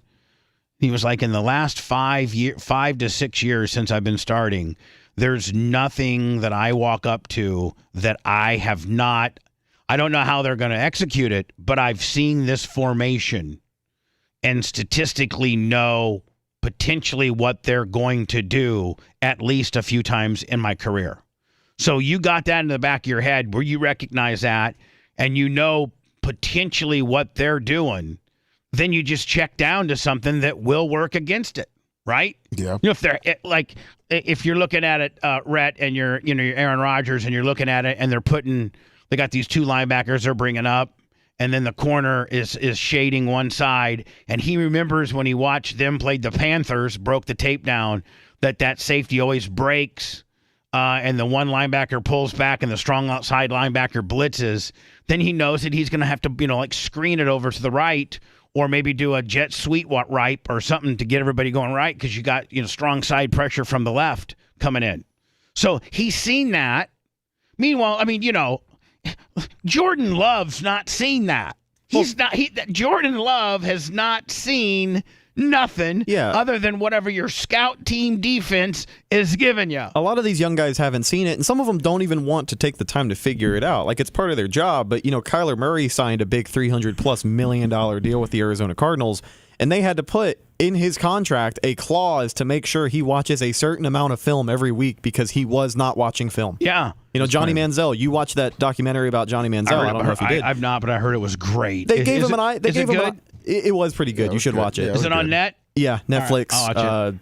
What's it called? I'll watch it today. Unfiltered or something like that. I'll watch it today. But it's good. They gave him an iPad to track how much he was watching film, and after 2 weeks, 0 hours. You're kidding me. Yeah. Well, and he wasn't even ashamed about it. He was like, "Yep, I don't watch film." So then it just goes to show you, man, those that break the film down go on. I mean, if you look at the common denominator between Aaron Rodgers, Tom Brady, and Peyton Manning, if you look at the common denominator of those 3 dudes, they are all brilliant, football brilliant. right? And they were able to check down. And in some instances, I know that Peyton Manning ended up in the latter part of his career of calling all the plays. I don't think Brady did Brady get that privilege? He was able to audible. He was able to audible a lot of the plays he wanted to. Yeah, he could run whatever he really wanted to. The Right. jury is always going to be out about that, but from what I understand, Leftwich was the one calling plays. And I don't know that I don't think Rodgers has that. I don't think he might have it with the Jets now, but he didn't have it with the Packers. Couldn't audible out of whatever. But did you know back in the day, like Roger Staubach, Terry Bradshaw, Bart Starr, Johnny Unitas, like these really legendary, quarterbacks. Did you know they called all the plays? Oh yeah, I've heard that. They've called. Yeah, all, they were hands on every single week about what the offense was going to be running. They were working directly with coaches to come up with new plays. Yeah, because they didn't really have a way to communicate into the huddle. Two, when you have these big. Offenses are so complex that you just can't have a card or a hand to throw out. Defense is pretty barbaric and caveman where you could do it with hands and cards. Defense 1 through whatever. Yeah. But offensive schemes you can't do from the sidelines using hand motion or cards. No, not for so you have to send a player in. The old school way is they would send a running back your running backs and wide receivers would interchange. And the running back would come in and tell the quarterback the play, and then the quarterback would then tell the line the play. So like when I played in high school, the running back would come running in and he'd tell Jeff Gross, Tiger formation 2, 42 dive, blue side. Yep, and then the quarterback normally. And then quarterback would be like 22 dive, tiger formation, blue side on 2. And then you're in your little fat little head thinking, okay, I'm seeing the 4-back to the 2-hole. Okay, I'm the right tackle, so I'm gonna have to take that lineman. Oh, he's scooching on the inside, so I'm gonna have to try to go cross body on him because he's leaning towards where the play is going. I know I'm not quick enough to pad up on him, so I'm gonna have to. So then you try to clip his knees. Remember? Yeah, of course. You just dive for his knees trying to clip. Yep. Little And high low sometimes. back then you could do that. I don't think you can do that. They threw a flag for that. You can't do that. You can't do that anymore. No, if I'm the right tackle, which that's what I played in offense, right tackle. Yeah. And I got a defensive lineman, and my lineman's not head up on me. He's on the outside. Well, hell, that's a walk in the park because the play is going through the 4-hole, which is right off my left side. No, which is right off. Yeah, but it's between me and the guard. Because remember the 2 holes between the guard and the center, and the 4 holes between the guard and the tackle. So I got the 4-back in a wishbone formation, which would be the fullback going through. No, I'm sorry. I got the 2-back. I got the 2-back going through the 4-hole. Well, if the guy's straight up on me, Lummy, I got to get to his left and seal. Yep. If the guy is to my outside, walk in the park, I can just come up and just make sure he stays outside and just run him out. Yeah, just try to make him go all the way out. Just run him out. Yep. There wouldn't be any instance where they wouldn't have a defensive end. So I have my 2 defensive end scan. But if for some reason I had a tight end on my side, then he'd take the defensive end and I'd go try to scrape a linebacker, try to pinch down on that right side linebacker. Yeah. Boom, pinch him down, So there's a lot of things you got to remember, and Jordan Love is not that guy. He's an idiot. So Brian Gutekunst, now you're trading yesterday. One of the reasons why the Packers are doomed, Lummy, is that not only has Brian Gutekunst sucked in his trades, sucked in his draft. He's had horrible drafts. I'm surprised he didn't take starting with 2020. I mean, this whole thing starts with you drafting Jordan Love behind Aaron Rodgers' back, showing Aaron Rodgers at that time the 3-time in a row maybe 2 or 3-time MVP who's got at least 8 good years of shelf life on him. If you make him happy and you communicate with him and you ask him as being the long-tenured, probably one of the greatest guys to ever play the game, then when you have that, if you're that guy, if you are arguably one of the greatest quarterbacks ever to play the game, then there's a certain amount of respect that you've automatically deserved. And I think the front office needs to talk to you about what your mind. First of all, he was mad as hell as how they treated Jordy Nelson. Oh, yeah. I mean, that's what started Aaron Rodgers, is that Brian Gutekunst didn't even offer Jordy Nelson a contract. Jordy Nelson wanted to stay for far less money than to go to the Raiders, but the Packers offered him no contract. Yeah, that's what really first set off Aaron Rodgers, which that in itself doesn't make sense. Talk about a sure-handed, great guy, and that publicly said in the papers, "I'll do a team-friendly deal to be able to stay with the Packers." Now, when you got that guy, I mean, Red, is that not like when you got that guy of that caliber, Jordy Nelson? I don't even know what the Packers got for him. Well, I mean, he might have just they may have gotten nothing for him. They didn't get anything. So you got Jordy Nelson, and in the papers, Rhett, he's saying, "Hey, I'll sign a team-friendly deal in order to be able to stay here." Well, first of all, all the negotiations are right out the door because you completely own the guy at that point. And the guy that was making $8.5 million the year before, now, I mean, he just pretty much said, "I'll do it for 3, or 4."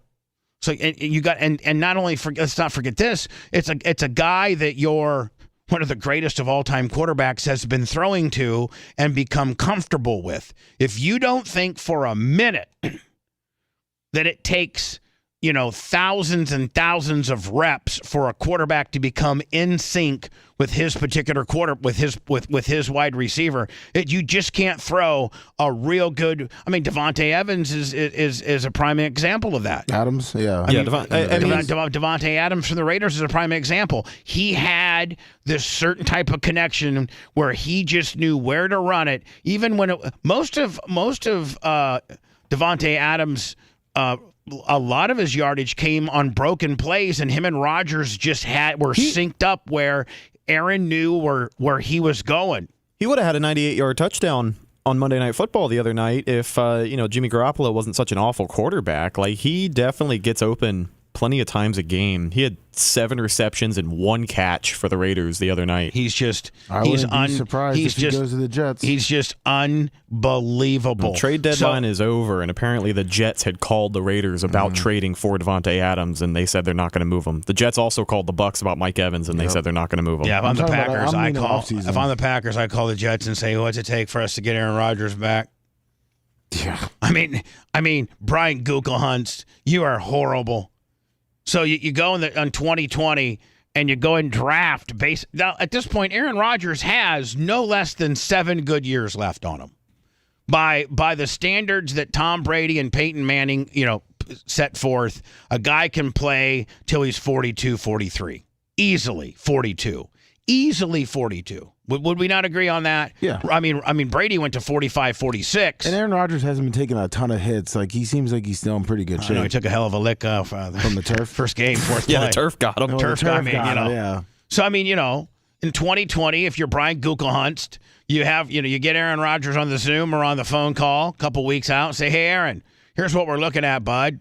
Couple things. You want to fly out here and be in the draft room, the war room while we're doing this, or can you give me a list of, here's a list of guys we're kind of looking at.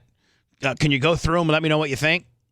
Boom. If you just do that, Rhett, if you just do that in 2020, the Green Bay Packers have Aaron Rodgers as their starting quarterback today and Devontae Adams as their starting wide receiver here today. Period.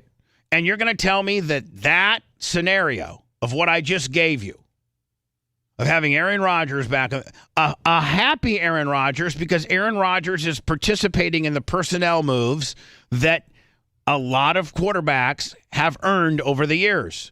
Peyton Manning earned that. Tom Brady earned that. That's just what comes with these very, very, very, very high-profile quarterbacks, is a little bit of say-so. So you're not going to tell me right now the 2-5 Packers with Jordan Love, they've given up as your wide receiver. I mean, as your quarterback. You got Dubs, you got Hicks, you got Watson, a bunch of no-name. Maybe they'll pan out, maybe they won't. None of them can run a long route. Jordan Love cannot throw the ball accurately past 22 yards. Period. He misses every long drive there is. The offensive line's in shambles because Brian Gutekunst went out in 2020, moved up I don't know how many positions to draft this ass bucket Jones when he should have gone out and got an offensive lineman. And not given Bakhtiara $100 million. I'm surprised they didn't get a lineman this year. The problem's Brian Gutekunst. You suck. You're horrible. When's somebody going to hold this guy accountable? It just goes to show you that Aaron Rodgers was right. He's the glue that kept a very mediocre Packer team competitive. And when you take him out of the equation, what do you got? I'll tell you what you got. 2-5 with the laughing stock of the NFL. Ass buckets. In fact, I can't wait for the Bucks versus the Packers. It's going to be called the Ass Bucket Bowl. I think the Bucks take that game. Sure do. I do too. I think the Bucks take that game by 10 points. I like that. The pain, games, and mind fucks will continue. This is the Bubba the Love Sponge Show. Bubba the Love Sponge returns after this.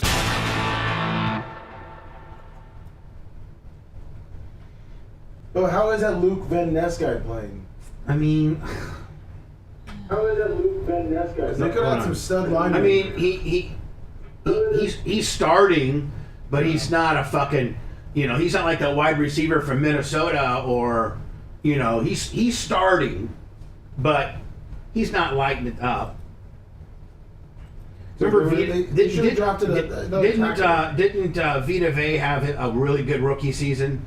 Yeah, for his position he was playing. Now he was playing next to some big guys, Sue, and he had a good defensive line to help him. But yeah, I mean, he did exactly what they wanted him to do. Be a big presence on the line, clog up the holes. Clog up your holes.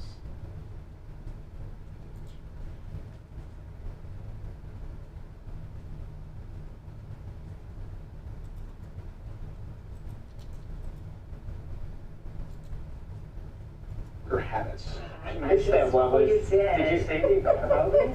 Choice, or maybe they don't want both of them, but if they did need both of them, I would give it up to them. Yeah. Okay. Maybe one arm rest. One. Here's the we'll get back to that. But there's a new survey out of SciSkin.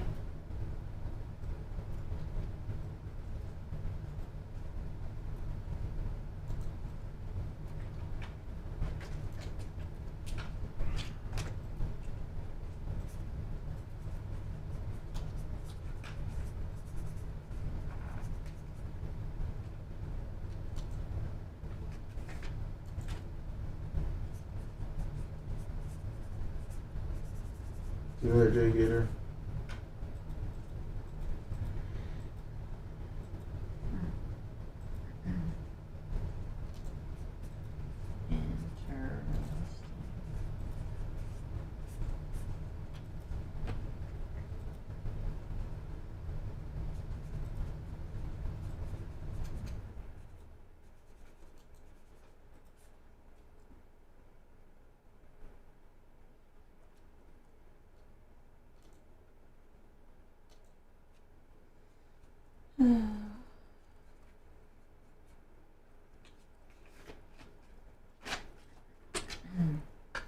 What's up, Skippy?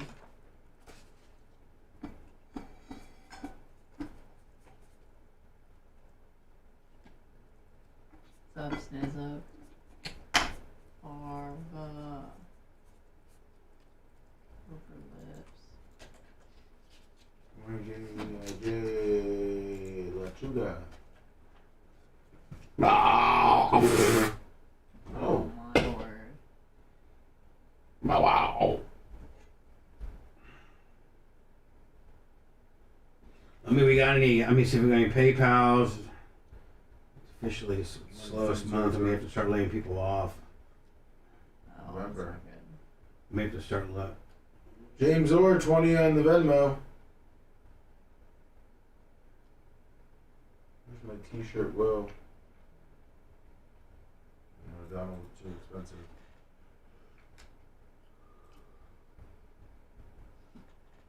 I'll do that's his piece. Packers.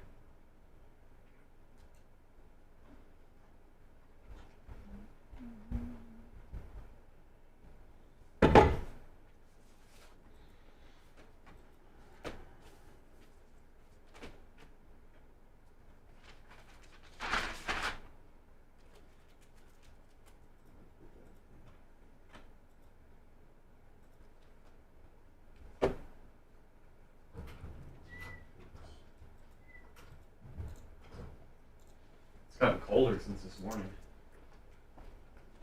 Yeah, it's a cold front. Yeah. It's like 60. Do you... Hey, Spissant. I know we won't know for sure until the after show is over, but do you have a time you want to try and shoot for today? Just so we can have that possible live thing set up. 45. 45 or 50? Yeah.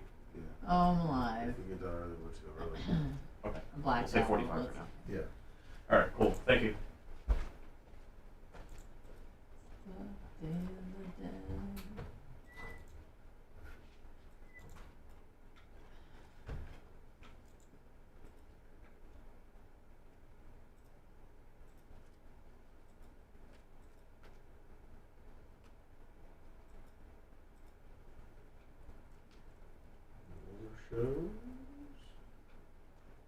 What's up, Cable Dog?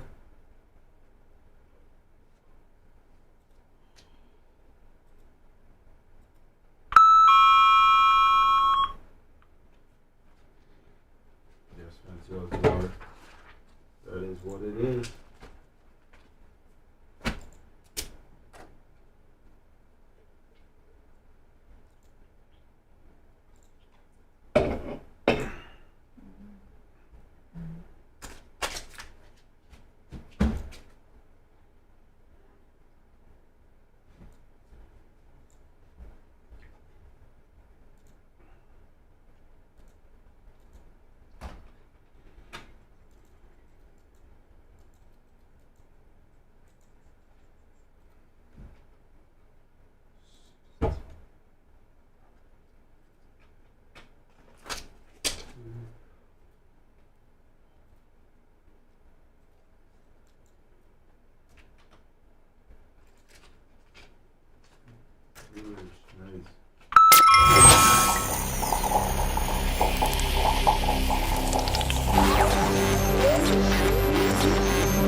Let's get down to business.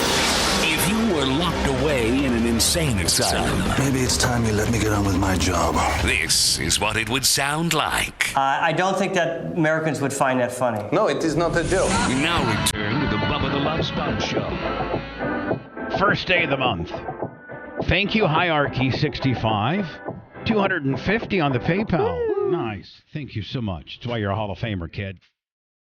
Hierarchy65, 250 on the PayPal. PayPal, Venmo, Cash App, all at the Bubba Army. That's how we keep the show on the air. Or you go and subscribe to our Facebook or our YouTube or our Rumble or you go look for our... you go find our podcast, and then you hit the option to be a daily, like it automatically downloads right on your phone, like Spotify, iHeart, Google Play, all that, iTunes. If you type in the Bubba Army podcast, then it brings up like the 950 some episodes that we've done. But I think within that parameter, it has, do you want to get a notification or something like that anytime a new podcast is like a notification of download. Yes. And then every time we put something new up, you'll get a little notification. And a lot of times that's content that's not available anywhere else. Like yesterday, it was available on Locals as well, right? Oh, yeah, for Monday, yes. Yeah, visually. So our podcast, please go find it daily if you could. And let me, when we hit our 6 millionth download /100,000 subscriber on podcasting and YouTube, respectfully, we're going to do something super naughty or something. We haven't quite. Do you think we need to have a meeting about that, or what do you think we need to do? Because I don't think we ever came up with anything that we opened up the show a little bit with it, but I don't think that we ever had like a definitive, we're going to do this. For the 6 million? 6 million /100,000. 6 million. It's called 6 million /100,000. Okay, say it. What? The 6 million /100,000. Yeah. I thought the 6 million we were talking about you revealing the girl from Chicago. What? Oh, I was gonna say, you don't remember that? Yeah. That was the 6 million, and then I'm gonna have to talk to my lawyers just to make sure she can't, sue me. Statute of limitation. Yeah, I think there's got to be. This was in 1989. How many years is that? Like, what's defamation, slander? 34. Yeah. Oh, here, let me ask Alexa. Hey, Alexa, what's the statute of limitations on slander? According to findlaw.com, the statute of limitations for defamation in Florida is 2 years. Oh, I'm good. How about slander? How about slander? Yeah. Hey, Alexa, what is the statute of limitations on slander in Florida? In Florida, the statute of limitations for slander is 2 years. Oh, yeah. Libel and slander are actions that allow the victim to file a civil suit against the person who committed the defamatory act. Slander is defamation through verbal utterances, while libel refers to defamation through written or digital media. Does it have to be The fake, 2-year though? statute applies to both civil and criminal defamation cases in Florida. I think she just basically said that after 2 years, you can let it eat. But slander's, I think, only if it's a false statement. But if it really happened. I know, but there's only 2 people in the world that know that this happened. Sure. Okay. Me and her. So she could accuse you of making false statements. Right. I guess. Well, what about all of a sudden, what if I get this? Hold on. Have we thought about this? What if all of a sudden I get the Bill Cosby, because there is no statute of limitations for rape, right? Oh, yeah. So what if all of a sudden she says, yeah, you know what? If Cyndi Lauper comes out and says that you raped her? She's like, I remember that fateful night in Chicago back in June of 1989 where Bubba Clem took me back to the Drake Hotel. I said no, and he said yes, and he pilled me up. Well, and then he raped me. Unless when you tell the story, you said she raped you. Well, let me. Reverse heat. At this point, it's a story. Yeah. It can be switched any which way. Exactly. I just don't want to, because look at the guy from that '70s show. Right? He went on and Masterson. Yeah. Well, he went on and then did that '70s show until its completion. Then went on and did some other stuff. And then 15 years later, way after he was rolling hard, just when he was just kind of chilling out on his that '70s show money. What was his name? Danny Masterson. Masterson, I think. Hey Alexa, how much is Danny Masterson worth? Danny Masterson is worth an estimated $8 million. Yeah, that's just because he spent $10 million on legal fees. Yeah, it said he was worth. It's probably before. He said he was worth $20 million. Oh, was he? Okay. So he was worth 20. You're worth $20 million. I got to think that you can live the rest of your life just pretty cool, going out to dinner, hooking up with bitches, having a nice car, living in L.A. He's married. Fine. Well, was all of that. All of that. Ew. And then all of a sudden, out of nowhere, comes Danny Masterson touched me on full rape. Well, I mean, couple chicks. Me and this person that I might talk about. She's not even a celebrity anymore. She was just a flash. Do you think I know who she is? She was just a flash in the pan. Like she was like a one-hit wonder. Two hit, 1.5. She was a 2-hit, 2-year wonder. And that was it. Then she was gone. Like, she never had another hit. Who do you think will die first, you or her? Oh, me. Definitely. Oh, dang. She might be younger than me. Oh, okay. Well, I was thinking. You know who it is? I think you know who it is, don't you? I think I do. You do know who it is. I'm pretty sure I do know. Oh, you do? Please don't mention any names, okay? Because, Cyndi Lauper. It's not Cyndi Lauper. I don't know any other 80s chicks. Cyndi Lauper. I don't know. Madonna. Hold on. Although I think Hogan might have blasted Cyndi Lauper. Oh, really? Mm-hmm. That's awesome. I really do think. Girls just want to have fun, you know? Sorry, that was dumb. All right. Oh, in 1985 when she accompanied him to the ring? Listen, knowing Hogan and some of the girl talk that we used to talk, and just I know some stuff I know about Nick, Nick Pettit. I know what you and Nick Pettit did. I just know a lot of stuff. Oh, and so Hogan's never told the Nick Pettit story. I'm the only person in the world that knows the Nick Pettit story. I'm the only person in the world that knows that story. There's 3 people that know the Nick Pettit story: Nick Pettit, Hulk Hogan, and me. And I mean, I'm not going to ever, out of just straight man law, I'm not going to get into it. But if Hogan would happen to hear this audio, he would know that, hey, Hogan, you've put me through hell, buddy. I know you're mad at me because of the leaking of this tape, but you know deep down in your heart that I the only thing I'm guilty of is recording it. And yes, I was not honest with you about that. So sorry. And so with that, comes obviously a penalty that I've been paying for all of my life. But deep down that I did not distribute it. It was going to stay in my drawer until I did destroy it. It was taken from me, shopped behind my back and your back. Then that tape was used to extort you. And then subsequently you got, and I, under depositions, was truthful, but said the things that certainly benefited you. And those are all truthful now. But I played the game. I worked with you. I danced with you. You were giving me the office at depositions, and I towed the line. And I think my deposition and my lack of having to testify in front of the court because my lawyers filed this fancy Fifth Amendment deal, which did nothing. Fifth. Say it again. Fifth. What did Bubba's lawyer file? Fifth. So I file that. They don't make me go. You know that Gawker's big smoking gun was to try to shove it up my ass. Right in there. And try to use the FBI statement that the FBI guys lied and pencil whipped against the statement, which was the truth, is that you didn't know about the taping. And that's what I stayed. I held true to my guns. You were at that deposition. They tried to trip me up no less than 15 times. And I stayed the line, and they couldn't get me.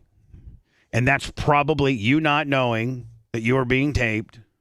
A complete invasion of your privacy is probably what won that for you. And then when you fought Cox, that you just had them dead to rights.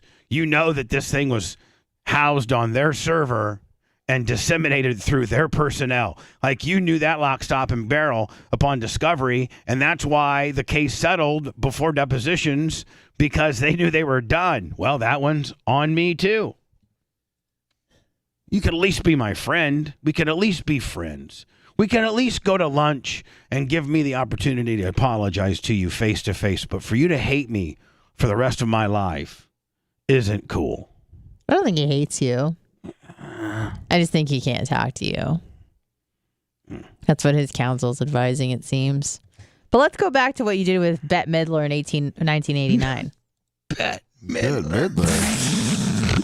So anyway, Lummy, I don't know if I'm going to be able to talk. I'm going to have to get a hold of Jay, Tom Bean, Gina, Brian, Kevin. I'm going to have to get a hold of all of them and get their input as to, can I talk about a sexual experience that I had with a pop culturally famous person at the time in Chicago in 1989 at the Drake Hotel? Janet Jackson. Can I talk about that? And if I can, Lummy, and I've never revealed it, but I don't know if I'm going to do the podcast or that will, it might be, Lummy, I probably should make it a podcast because it's a little bit more insulated and a little bit more buried. Oh, yeah. You know what I'm saying? Oh, yeah. Don't you agree, Anna? Totally. You're a little more insulated than you are on YouTube and Talk Twitch. freely about what happened with Paula Abdul. Right. Debbie Gibson. Gloria Estefan. Maybe it was Martika. Who? Martika. Exactly. Who? That's not even a famous person. Oh, you know what, bitch? Guess what? I'm going to Words. You look her. You. De La Soul. No. You look Milli her. Vanilli. You look her up. Bon Jovi. Martika. Toy Soldiers. Maybe that's. Oh yeah, it says it right here. 89. This break gives Bubba time to Monty up on an unsuspecting member of the support staff. I walk up on him. I bear hug him. Bite him in the shoulder. Jesus! Bubba the Love Sponge returns after this. She was number 24 on the Billboard. Don't fuck me on my 80s shit. She sucks. You fucked Michael Bolton, didn't you? Yeah, he had long hair. She pre from behind. He's a pretty man. You fucked Donna Summer, didn't you? Admit it. I did. Did you fuck Rod Stewart? Yeah, he swallowed my low. I knew it. Listen. Bubba, What you did with Luther Vandross and whatever you did in that hotel is none of our business. Well, Did you ever see the Chris the previews of it? Of who? Hogan? Chris Hemsworth? No, did you? Will you send it to me? I just sent it to you. Okay. They You mean released the trailer that never happened? Well, like yeah, it was just him like Hogan talking about it, but then showing how he looked as Hogan. Yeah, but what I'm saying is this never. They scrapped this. Didn't They scrapped Is it. this Chris Hemsworth? Yeah. It looks fucking. He was Hulk Hogan after Thor.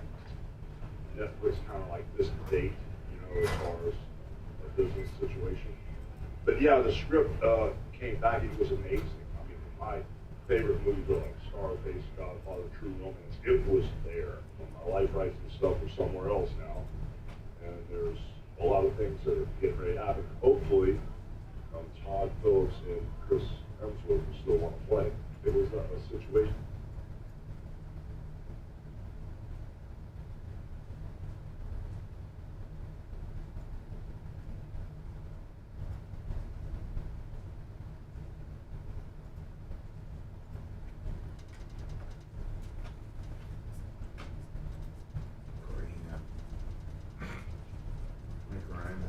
MIGRANT disappeared.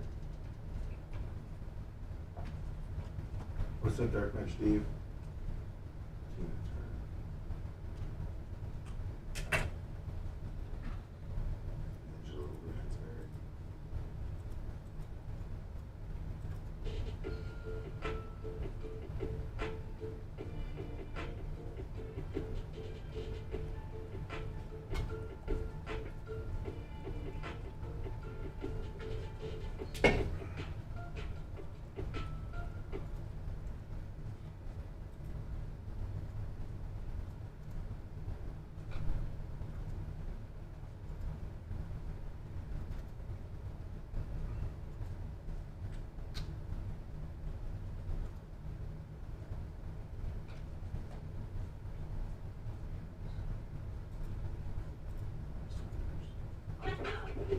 Good, dog. Says something to you.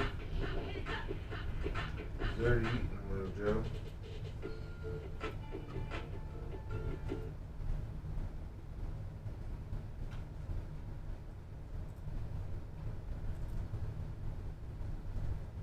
Wolfman's brother, 41 months.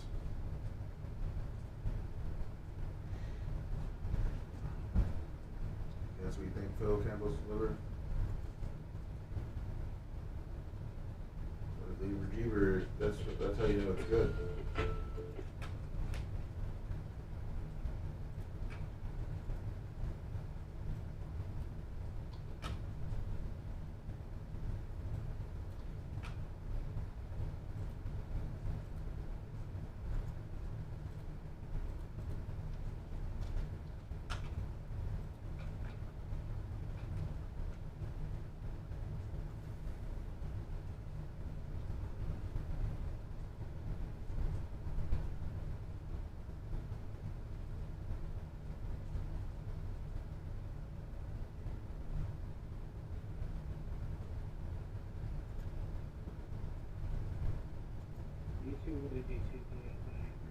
Title, Grand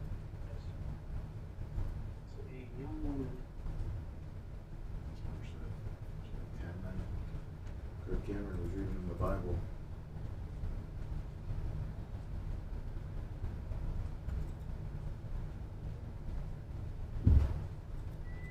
With his little shorts.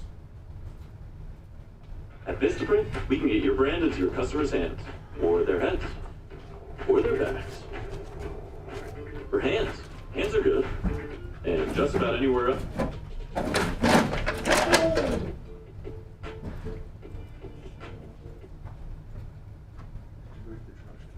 No. That bitch crazy as hell. I know. That bitch is fucking out of her mind. You know who that is? That guy? That's Hulk Hogan. Yeah, looks like it. Oh, it's our boy Chris. Yeah. He's a good looking guy. Chris Hemsworth? Yeah, no shit. Fucking movie star. Of course he is a good looking guy. There's some not attractive. I know, but he plays lead role hot Jack guys. Black. He did lead role. Hot guy. In Shallow Hal? Yeah. Oh. Jason Alexander. With the tail. Oh yeah, that fucking tail.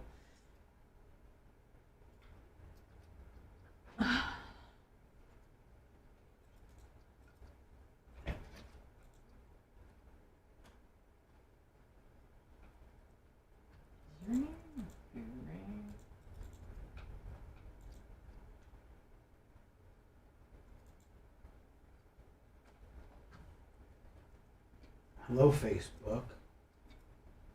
Hello, FB.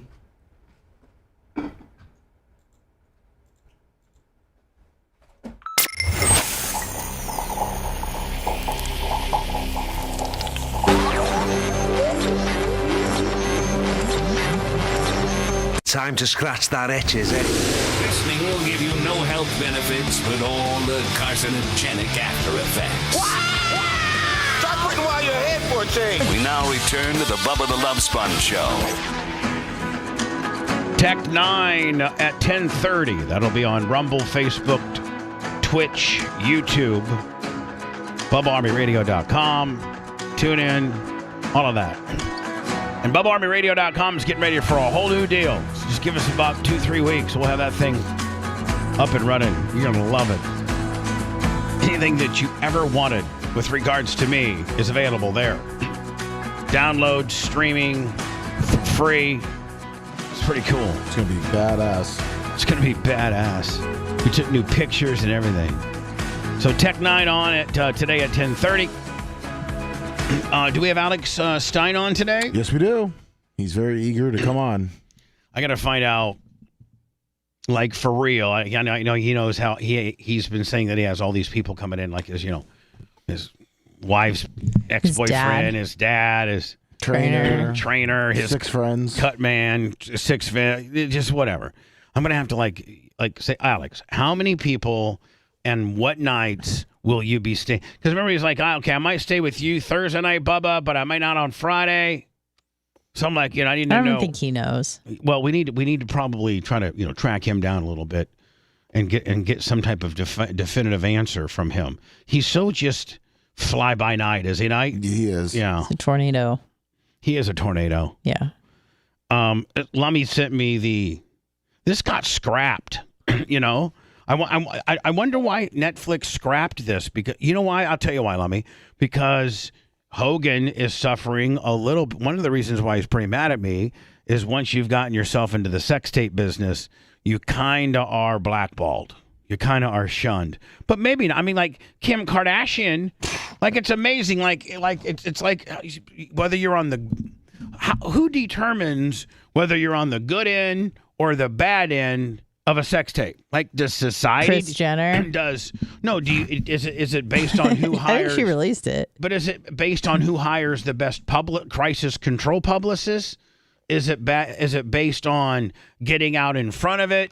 Is it like, what's it based on? And then the Hogan sex tape is unlike any sex tape, where this thing went to trial 2 times and garnered, collectively made and was awarded. Now, whether Hogan collected this or not is yet, he didn't get this much, but $141 million on the first verdict. And I heard the second one, rumor has it, don't know it to be true, that Cox wrote him a $55 million check on the settlement. So that's nearly $200 million. Now, he only collected 35 from Gawker because they went out of business and Hogan was their largest creditor. So whatever they sold the company for, I think Telemundo or somebody was stupid enough to buy the Gawker for like $35 million. Hogan got every dime of that. Plus, again, I don't know it to be true, but I've been told that the Cox deal was 55. So, let me real quick, what's 55 plus 35? 90.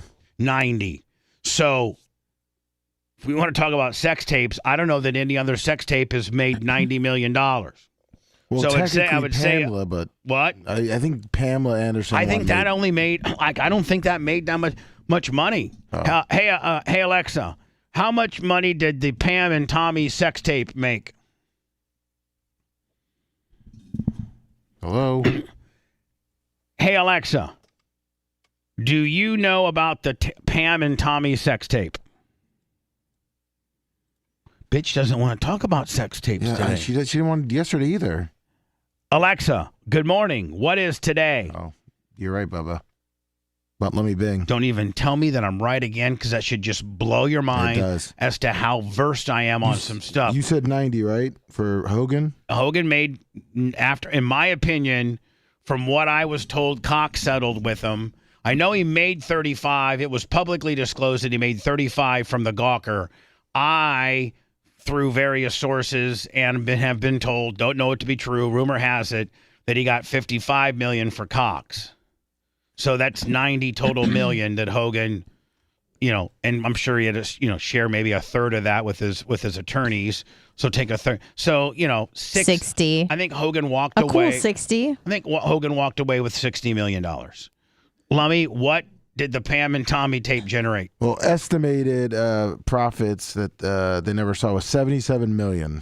Oh, really? Yeah. Well, there you go. Oh, dear. But still, I mean. But I don't think Pam and Tommy got a dime of it or much. It says not a penny went to them. Well, I mean, that's great that some shady-ass Keith Davidson guy got it. So anyway, Hogan is certainly on the financial right side of a sex tape deal. He certainly probably isn't on the what was on the tape right side of it, which he can blame me for, I guess, at the end of the day.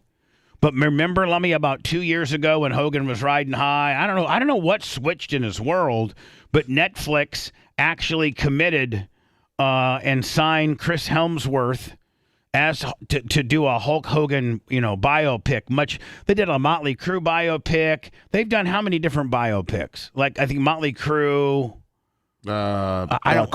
Queen. So it's a real big kind of very prestigious thing to have a biopic. Did they do an Aerosmith? They did most recently. Big George Foreman came out this year with a biopic. Yes. See, and that's like the ultimate. That's the coolest thing, because they're not going to probably show the real shady stuff when George Foreman had 3 groupies back in Grand Rapids, Michigan. Didn't you name like all 5 of his sons George? Yeah, exactly. Yeah. So Netflix comes up with this great idea. Let's get Chris Hemsworth to be Hulk Hogan. And quite frankly, he did a pretty damn good job. Yeah, no kidding. Now, these are excerpts from what they filmed, but then I've been told they scrapped it. Yeah, they scrapped it. Like it's scrapped. Yep. So Hogan was feeling all good doing the press junkets, and when he thought there was going to be a biopic on him, and then all of a sudden they just pulled the plug. They scrapped it and went with George Foreman instead. Yeah. It was a situation where. Now this is when Hogan thinks they're still. This is like right after they announced it, and they'd already had Chris Hemsworth already blocked out some scenes, Lummy, to see if he looked like Hulk Hogan. And he does. It was a situation where. That looks just like him. Well, there's Hogan right there. Business-wise. That's Hemsworth. That's Hemsworth. Yeah. In that situation where. Business-wise. That's Hemsworth? Yeah. At first it wasn't convincing on that first shot, but the one in the ring. Wow. Yeah, that's how great they was pretty wild. Business. Wow. I love how they even had him dressed up like in some of those old 90s movies that he did. He looks Suburban great. Commando. Netflix kind of missed the date, as far as a business situation. But yeah, the script came back. It was amazing. I mean, because my favorite movies are like Scarface, Godfather, True Romance. It was there. My life rights and stuff are somewhere else now.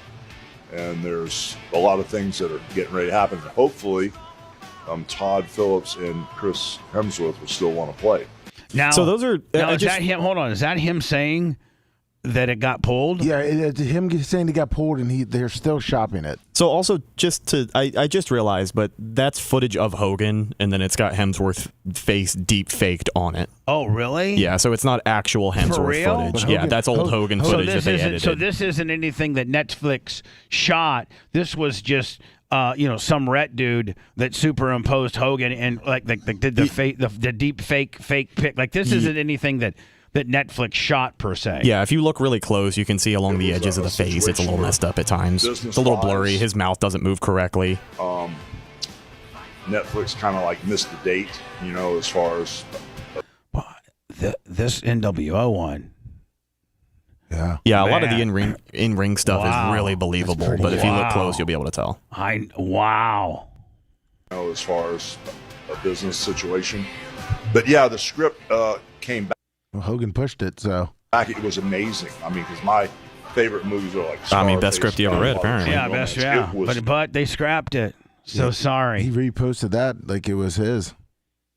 Now, how long ago was that released? Did he repost He that? reposted it, yeah. He reposted that? About, let's see, 10/20. So, what's that, 3 weeks ago? Yeah. Yeah. So is that Hogan trying to get somebody else interested in it? Probably. Something like that? Yeah. This is horrible, man. I took pictures and told my friends about it. 911 call released after a 13-year-old girl kills I think it's a guy, boy. 13-year-old boy, Son. kills his mom in a Hialeah apartment, and he's 13, and this is the 911 call. Why? I don't know. Why would you kill your mom? Even if She your was mom, sleeping next to his even if your- newborn sister. even if your mom just grounded you for a month, like, come on, dude. Now at 10, a teen making. Oh, hold on. This is like so old school TV where the voice guy sets up the story. I like it. Do you like it? Yeah. It's like a movie. Yeah, About to start. It kind of is, but the voice guy, the narrator, sets up the story. Right? Not all TV stations do that. In fact, very few do. I know. Now at 10, a teen making a chilling call. Blood all over the floor. After his mother was stabbed to death. She's dead. The night team with the alarming admission. He just sets it up for these two people to drive it home. Police say this 13-year-old confessed to killing his mother. Tonight, hear what he told 911 dispatchers moments after. The night team's Maricela Burgos is in Hialeah with our top story. Man, look how high tech their sets are, man. Right? Yeah, Wow. Here on the night team, Maricela. Now, Mach, is that real sets or is that like a green screen kind of deal? That right there behind them, is that real or green screen? That looked like a couple of flat screens linked together, like a wall like we have on the stage. So that behind. They just have more computers and stuff to be able to generate. What those I'm images. saying is, but behind them isn't all of this, space with newsroom or anything like that. Are they literally sitting in front of a TV wall or a green screen wall? The furniture behind him looks real. The other stuff's questionable. How about this stuff? Let me go down there and check. I'll be right back. What do you mean? You don't have a way to watch the show?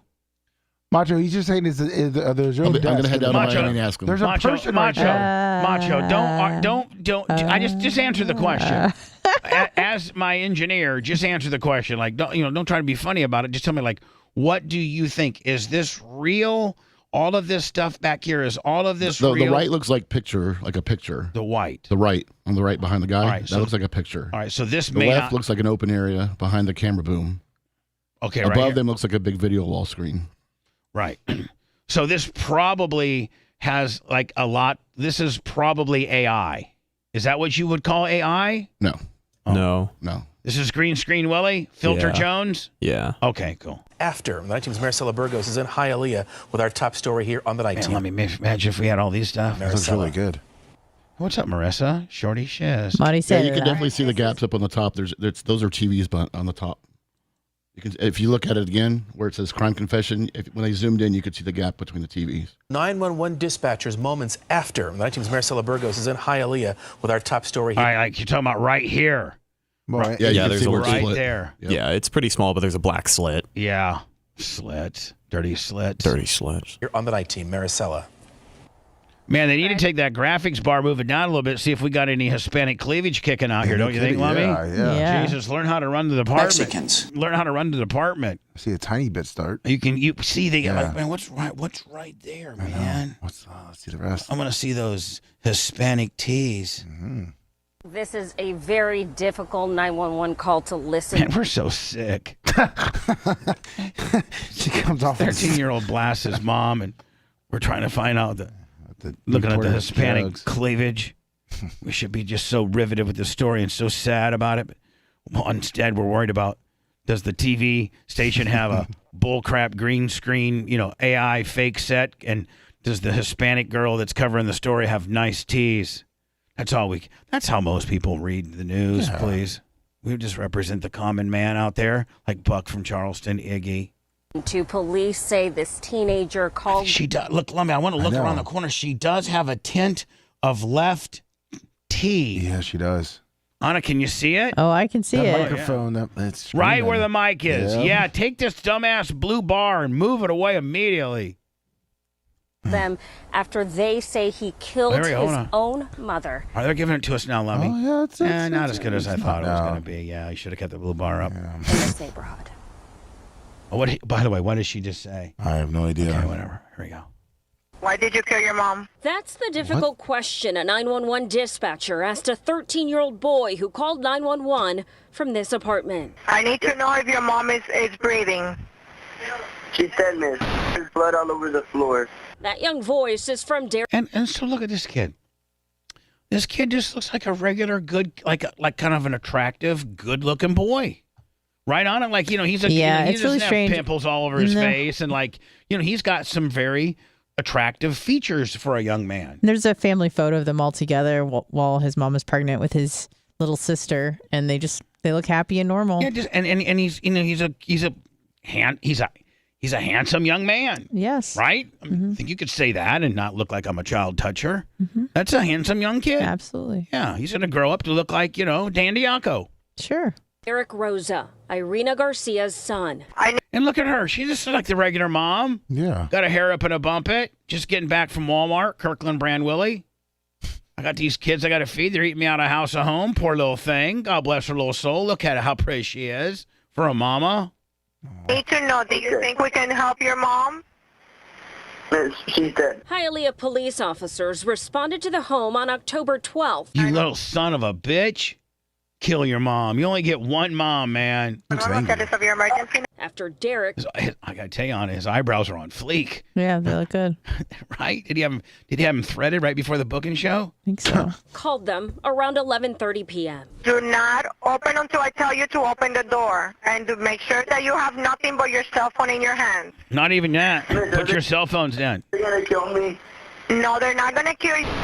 We're here to help you, okay? We're going to help your family, okay? Man, hold on. Yeah, Look at Pat McGovern. Curb him. Oh, yeah. They're going to kill me. Now, hold They're on. not going to kill you.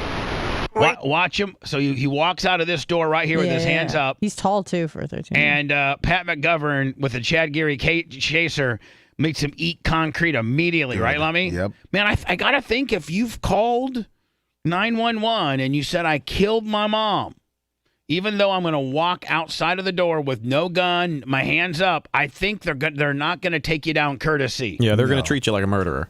You're not going to get a courtesy takedown. You just killed your You're mom. going to get a Pat McGovern curbing. You might be going to the infirmary to get your 2 teeth replaced. Good. Watch Here to this. help Ready? you, okay? We're Ready? Watch him show him the good news. going to help your family, okay? Hell yeah! Make that kid eat concrete, little son of a bitch. Video shows when officers showed up. Knee him in the neck too. Yeah. They're knocking the door? Okay. Rosa surrendered. Officers got him on the ground and arrested him. Detectives say Rosa admitted he killed his own mother by stabbing her in the neck. Oh my God! It wasn't even like it was. Stabbing's the worst. In the neck. There's a way to kill a person, and then when you stab him in the neck, that's the worst. Because I don't know that you die immediately. I don't know that you necessarily die immediately. It's a 911 call would have been like, And "Where they're was your mom asking not to be killed?" I would have left. Piece of crap. I would have got the hell out of there. Hialeah neighborhood. Miss. Yes. I took pictures and I told my friends about it. Was that bad? Oh, my God. You told who about it? My friends. Your friends? Did you send pictures to your friends? So what you did? And they're gonna probably put him up on X and Insta, and Snap, Face. Yeah. Locals. Rosa also told the dispatcher he didn't. And Anna, that looks like a fairly nice, regular, That's the weird part. But Just seems too normal. Like this isn't a hood. Like this isn't an apartment that you'd see in the hood. When you hear Hialeah, you go, huh? And then you see that and you go, huh. Yeah, all right. and like even look at hold on here. Even look at the cars. Like the cars are all nice too. Like you don't even see something that's crappy as Gus. Watch, hold on. Rosa Like look, that's a nice car. That's a new SUV. also told the dispatcher he didn't hurt his newborn sister, who was asleep in the crib. You little mother. Oh, yeah, I didn't hurt her, except now she doesn't have a source of food anymore. Yeah. So you stab your mom in the neck, and then you have the audacity to say one good thing is I didn't hurt my newborn sister. No, you know what you should have samurai sworded yourself. What do they call that when the Asian fighters go and they just stab themselves in the gut? Oh. You know how they like? Yeah, it's called honor killing. Yeah. I'll figure it out for you. Like you're gonna go in there, like Lummy, you're gonna go in there against 5 or 6 dudes, and they all got guns, and all you got's this crappy ass machete. No. Then a lot of times you just kill yourself. Seppuku. No, it's not when you go up against an enemy. I think it's mostly either if you lose or you've disappointed your family, and you have to do a seppuku. Pretty much slit open your gut. You disembowel yourself, I think. So like when I was in like 5th grade, 4th grade, and I wrote FUC cop on the 4th grade. Remember, Lummy, we got this I think I told the story. We had this brand new, like my class was the first class to go into the brand new portion of 4th grade. So they took Madison Elementary, and during the summer, they added this brand new, really nice wing to it. And it was 4th grade, had 3 classrooms, 2 brand new bathrooms. Like it was super cool, right? And we were the first class to go through it, and it had brand new paint on the bathrooms, and it had 6 urinals and 4 stalls and like 6 sinks. So, you could really, a lot of times when you're in middle school, you had to wait for the bathroom a little bit, right? Because there's only a few. This was like state of the art deal. Well, one day I took a magic marker and I wrote right in front of the urinal on the grout, FUC, and then another one. And it ended up being the principal came down, they locked 4th grade down, and they're like, who did this? And of course, they have nothing else better to do. I'm like, who did this? They locked it down. No, they did. And they had a whole 4th grade meeting, and they're like, who did this? If we find out and you did this, it would be better for you after school to go to Mr. Farrar's office privately and just admit to this, and it won't, It won't be bad. It's like a South Park episode. Right. So everybody was wondering if anybody was going to go. Well, nobody went down there because I did it. I did it. And I was all day freaked out. I'm like, okay, do I go down there and say I did it? Then, they'll probably tell my parents, and I'm going to have to, they're going to give me like some detergent. Well, no, they came and like completely washed it off. And then like, at recess, like the school janitor came in and put a little bit of paint over it. You know what I'm saying? Yeah, nice. Bob Cook from Madison Elementary came and put a little swipe of paint on it, so it was gone in one day. So I'm thinking, do I go down there and tell? But then Mr. Farrar will know me forever as the mischievous kid that wrote F. So, and then I'm like, there's no cameras. They don't know who did it. They're trying to trick us. Because during the meeting, Anna, Mr. Farrar's like, we have a pretty good idea who we thought did this.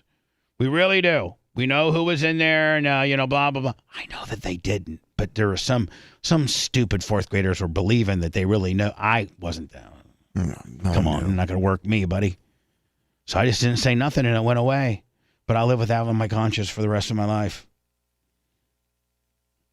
But stated he had thought about taking his own life using a gun. You should have. No, you really shouldn't. I mean, but you're going to be in prison for the rest of your life, so you might as well. I think I'm so curious as to what was going on in his head. Do you need fire rescue? Are you hurt? No, I'm not hurt. I just have a little bit of blood on my hands and my... You have blood in your hands?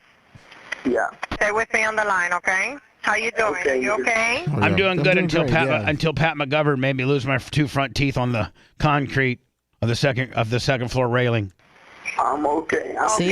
See, look at this. You're right, Anna. Like this is her like little pregnancy picture, and like he's like a caring son. The dad is in the. I think it's his father as well is right behind them. Yeah, I know, but like he shows. No, it's his stepfather. Oh, okay. That makes a little bit more sense. And then his father is in the military, or was a military man. That makes a little bit more sense. While police say they do have this teenager's confession at this point that have not released any information about a possible motive. Live in Hialeah, Maricela Burgos, 7 News 19. Hold on.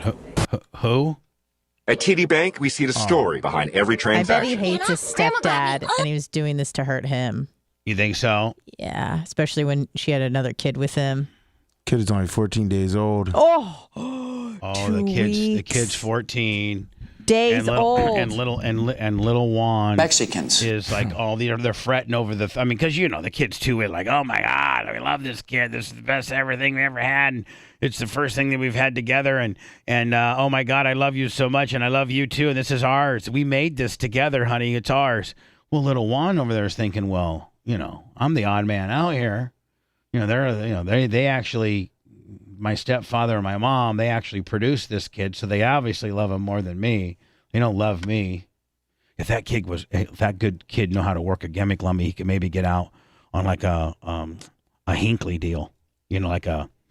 I don't. The judge doesn't Mexicans. look too happy. She's charging him as an adult right now. Mexicans. Yeah, but you get a fancy attorney and says that, for 14 days you had to live with your dad calling you a piece of shiz and that you're good for nothing. And I finally got me a real child with your mom. Your mom and I finally produced a real child. They can't prove that none of those conversations never happened. That's like true. my dad every day for 14 days would tell me how pathetic I was, and he was so happy that him and his mom shared a child together, and I'm not that child, and I just need to stay out of everybody's way because I'm not nothing. I'm a piece of shiz.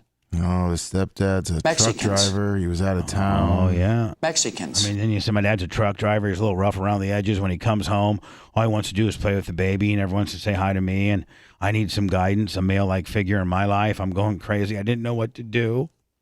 I mean, I could get out of that charge in a minute. Yeah. I'll be free. Another break gone horribly wrong. Dude, you are sick, okay? Just go see a doctor. Bubba the Love Sponge returns after this.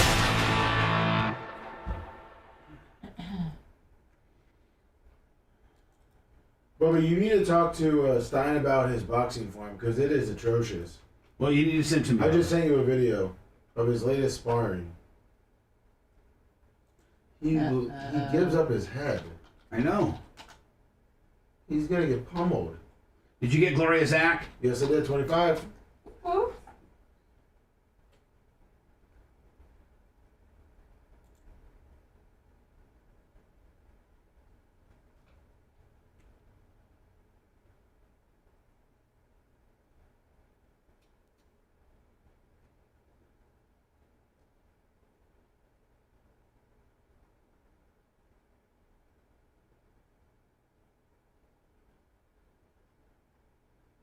Who's his sparring partner? His sparring partner is not the best.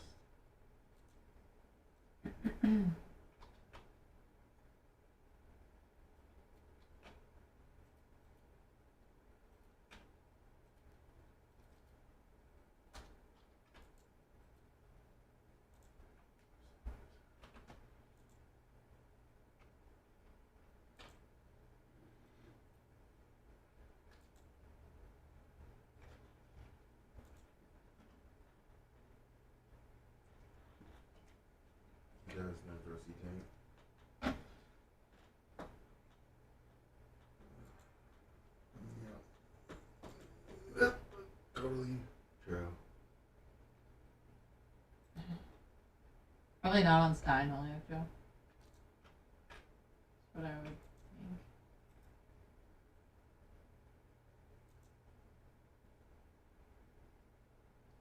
Keep the 100. Go get a couple beers.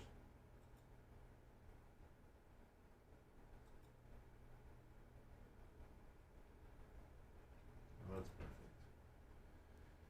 perfect. Perfect, Macho. So 25 is big ass nose.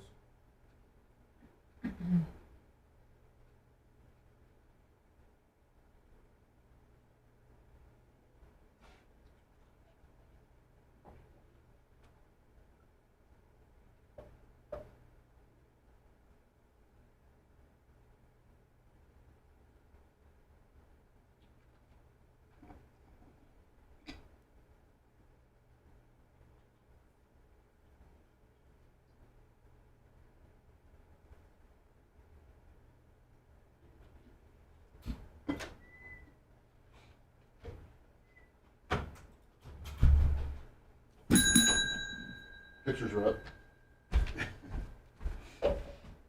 Know what you were asking about the news set? I was working on the picture, so I had to start looking at the news set real closely. They should. So I was trying to make a joke, but it didn't work out. Should be able to handle the land. Oh, you're good, buddy. I was like, we live smart around when I actually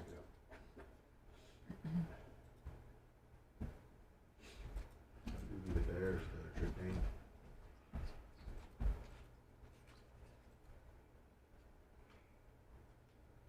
Macho, when you're up there, are you getting me that or no? The link? I was going to get it next break. Okay. I'll let him know. He just asked. I mean, I can get No, it you're now. good. All right. I'll let him know.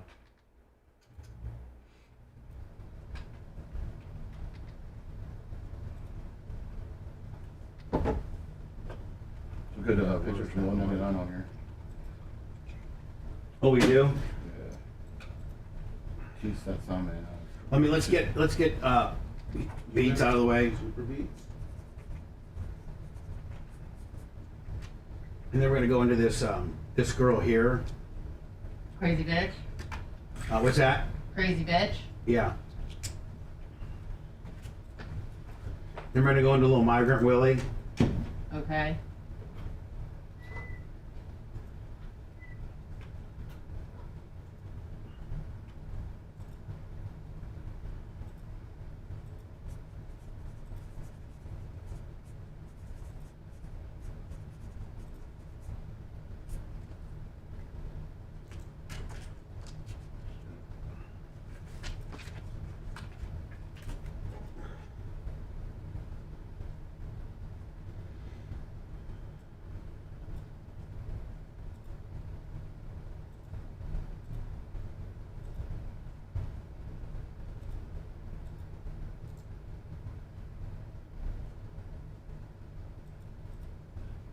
See it, I have to check it out, Andrew K.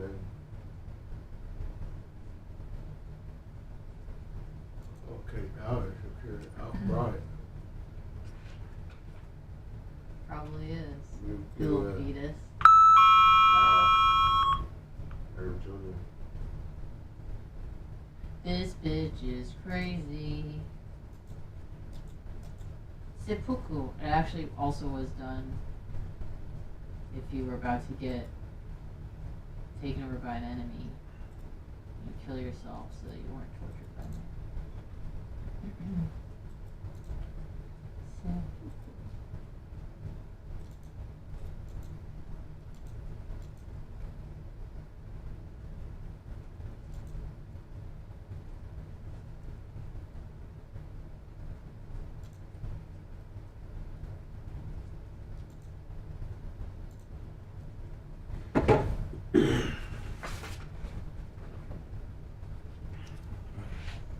Fish on Jay, $50. Fish up. Fish on Jay.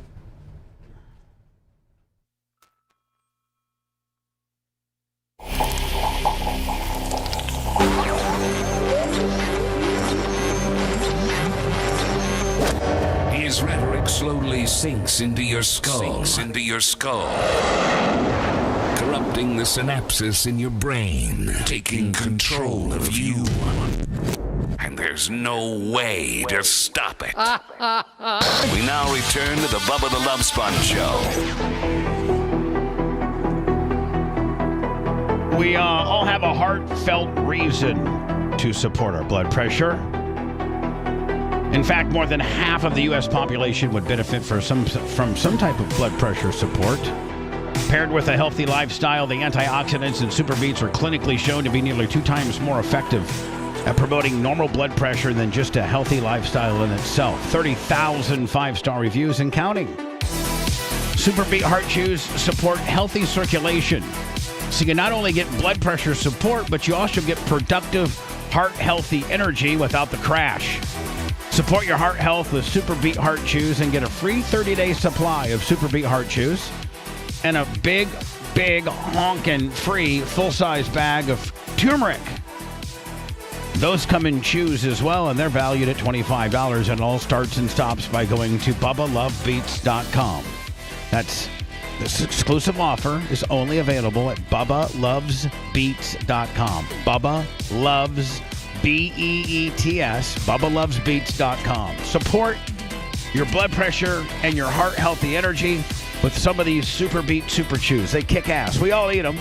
In fact, I need to restock. Yes, we do. Now, I actually yesterday for a little bit went to the television station Law and have you guys seen that? Like it's called Law and Crime. Yeah, I'm sorry, Anna. Yes, It's go okay. ahead. Yes. Yeah, you play it from time to time. Yeah. And they break down, like they take all the sexy, high profile lawsuits, some of which that we don't even really know about, and they break them down, and then they'll do like a sidebar deal. Then they'll bring an expert in. And they're currently, Lummy, is this currently in trial? I think it's in the trial phases. A social worker charged with sexually abusing 13-year-old boy. She now allegedly has gone, she's pretty damn hot, first of all. The crazy comes out when you see other pictures. And she, Lummy, was like teaching or like was a social worker at school. For this little 13-year-old boy. She starts blasting him. His mom finds out. His mom calls the cops. She gets in trouble. She gets arrested. And while she's on bond, the way I've read the story, and you can correct me if I'm wrong, Anna, I'm asking to be corrected, that she, in the meantime, while being on bond, pending charges, trial, whatever, she goes down to the kid's house with a gun, threatening, this and that. Threatening to kill the mom and herself. Yeah. And so that doesn't usually work well when the cops are coming back out. And Mrs. McGillicuddy's already been arrested for raping little Johnny. And while Mrs. McGillicuddy's out on bond, she's going down to little Johnny's house and telling Johnny's little mama that she's going to kill him and herself. On the porch with a loaded gun, hand on the trigger. An Ohio social worker accused. Now, I actually took Anna's article, and I wasn't trying to disrespect her or not, but I Googled it to see if there was like a television station that maybe kind of wrapped this up a little bit more nicely. And all I could find was this New York. Everybody has the same piece of video, and that's this New York Post where you got to kind of read along yourself. Yeah. Like nobody really tells you the story. You got to just give you a brief synopsis. An Ohio social worker accused of sexually abusing a 13-year-old boy in her care showed up with a gun at the child's home. Now, I'm going to say some stuff that might, be a little kind of hot, isn't it? Well, here's the deal. I'm just going to say this. Let every boy in here, every guy, try to rewind back to when you were 13. Okay, when you're at 13, now 11's different because you don't really know what your penis does at 11. True. You don't. No. There might be some precocious 11-year-olds. Anna, there's probably some fringe, but as a whole, I would say that 95%, maybe 90% of the vast majority of 11-year-olds really don't know what your penis does and how good when you play with your penis it feels. You really don't know that. I thought even toddlers know. Well, they just wing it around the phone. They just touch. They're like they don't know. They don't know that it throws up. No. Yeah. Please, Anna, let's not use throw up, please. I sent you a news story about it, Bubba. Oh, you did? Yeah, from the big market. So, but here's the deal. So at 11, that's a far different animal than 13. But when you're 13, man, you really are very familiar with your penis. Oh, yes. At 12, 13. 13's right there in the you just discovered it zone, and you're just absolutely going crazy on it every day, every waking moment, every spare bit of time. Your mom and dad and sister could say, because this has happened to me, hey, we're going to Fort Wayne to the mall. Now, let me... The mall, when I was growing up, when your mom wanted to go to the mall, man, you went because you could go. Your mom would literally let you. She'd give you $5, and you'd go down to Aladdin's Castle. Yeah, that little arcade that they usually had in there. And that's what the parents did. The parents went to the mall and they gave their kids money to go down to Aladdin's Castle, and then they agreed to meet up at the somewhere the JCPenney, you agreed, or your mom and dad came down to Aladdin's Castle and got you. Yep. And so you're down there and at 9 and 10 and 11, that's cool. 8, 7. I'm going to the mall, and I'm going to Aladdin's castle because you know what? I don't know what my wiener can do. No. I'm not familiar with the ins and outs of my wiener. But the minute, like in my instance, Larry Plummer told me, hey, and a guy named Tom Johnston, who was 2 years older than Larry and lived right across the street for him, he told Larry about the wiener. And then Larry told me about the wiener. And it was when I was in 7th grade, and we were sitting there on the curb waiting for our moms to pick us up for football. Like we're sitting there on the curb, and Larry says to me, hey, do you know about, if you play with your wiener I gotta watch how I say this. So trust me, all affiliates, I'll be okay. Nobody knows the laws better than me. For real. I know the words to say. You're the best. So your buddy, it's always and Larry is 3.5 months older than me. So usually it's somebody who's either your same age or a little bit older, and they tell you, they kind of get you up to speed on what your wiener the capabilities of your wiener. The power. Yeah. So when you're like 9, 10, 11, 9, 10, 11, maybe 12, you think your wiener is just to pee. That's it. That's your wiener. Yep. And then your buddy tells you, hey, do you know if you take your wiener and play with it a little bit, then something happens. And it's unbelievable the way it feels. Like it's just unbelievable. And you're like, what? You're like, yeah. Just take it around the farm a little bit. And when you start getting this little feeling, just keep doing it. And then, boom, there's a party.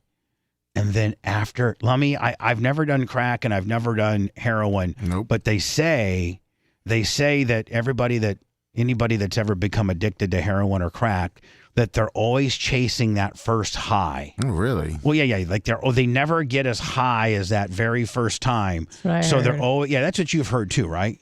Yes. On it. It's like you're always chasing that first From all high. the crack documentaries I've watched, that's what they always say. So, Lummy, masturbation is the same. Oh yeah. You're like, man, it's first of all, it feels good. Yes, it does. But I don't think that you ever get that satisfying, oh my God. And I think that as you don't even really appreciate that first one to know how many more tens of thousands that you're going to have. That completely changes a boy's life when he discovers masturbation. Yes, it does. Best. So I got to tell you, at 13, if I infuse myself to, I'm 13, so what's that put me in? That puts me, 8th grade? I think 7th, 8th grade. Yeah. Yeah. 7th, yeah. So I'm 7th and 8th grade. I know about my wiener. I know that it can party. And I got this teacher who, quite frankly, is very hot. Yeah. Very hot. And she's wanting to take my wiener around the farm. Now, arguably, and I admit that this is not the same stance that I have with regards to a 23-year-old male teacher and a 13-year-old girl. The reason why is because I don't think physically a 23-year-old woman can overcome or physically take what she wants from a 13-year-old little boy. I just don't think she can. I don't think she can physically really she's not, 13-year-old little boys are pretty wiry. Well, a 23-year-old male teacher could, listen, girls at 13 are so impressionable, and you can really, really get in their head, and you can obviously physically overcome them. So this is far more, I have zero wiggle room at all if the roles are reversed, and this is a 23-year-old male teacher and a 13-year-old female cheerleader. I throw the book at this guy. Yep. Like this, that's bad.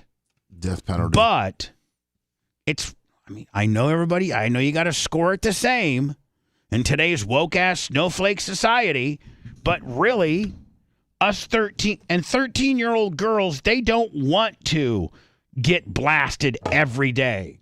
13-year-old boys, we will masturbate before school, we will masturbate after school, and then we will masturbate before we go to bed. Yep. I mean 3, 4 a day. We are so horny. We're like horny little monkeys just trying to get it. So, and you see how beautiful she is? I'm going to be honest with you. I don't know that I don't know if I If I'm the 13-year-old boy, I think I do the same thing. I blast the hell out of her. Oh yeah, easy. And I don't think it's really that big of a crime. It sucks though. But the mom's gonna make a big deal about it, and now the crazy bitches come down there with a gun. So all bets are off. Her So probably sorry. her husband and her little A former kid social doesn't like worker it. accused of having sex with a minor is. I mean, by 13-year-olds just discovering what your wiener can do, standards, Lummy, that bitch is a 10. How do you think her husband is thinking right now? I don't know. She married? Yeah, she's married with a 3-year-old now. He's just not. He's not. He feels like I did with the Hogan sex tape. I'd say this is a little worse. Probably. I'd say it's a little worse. Yeah, Heather didn't go to prison. I almost did, though. Or tried to blast a 13-year-old.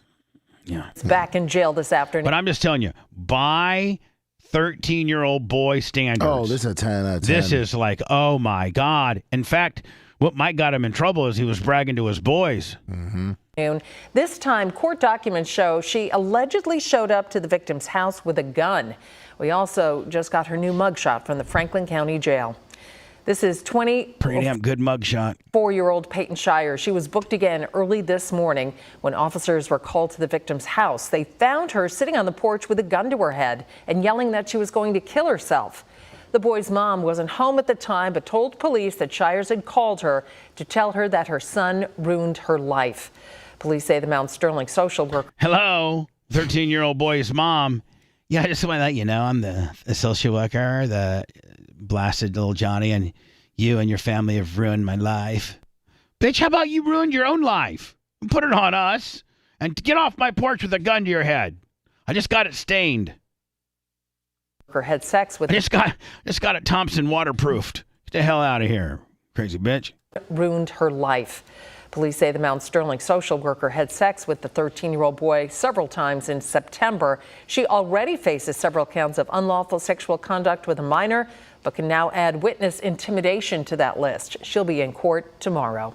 Yeah, so I was watching Long Crime or whatever the hell it is on channel I get, and they were breaking this down because I think she was in.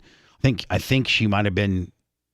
They had some type of ruling in front of the judge yesterday. I think it starts today. I think the whole thing starts today as far as the criminal process. Oh. Can I make this probably inflammatory and controversial statement about the matter? Please. Although in reverse, when it is an older man with a young girl, but we egregious. admittedly say that we know we're wrong. No, you don't even know what I'm about to say. Okay, sorry. Even in that case, now you know how I feel when you interrupt me.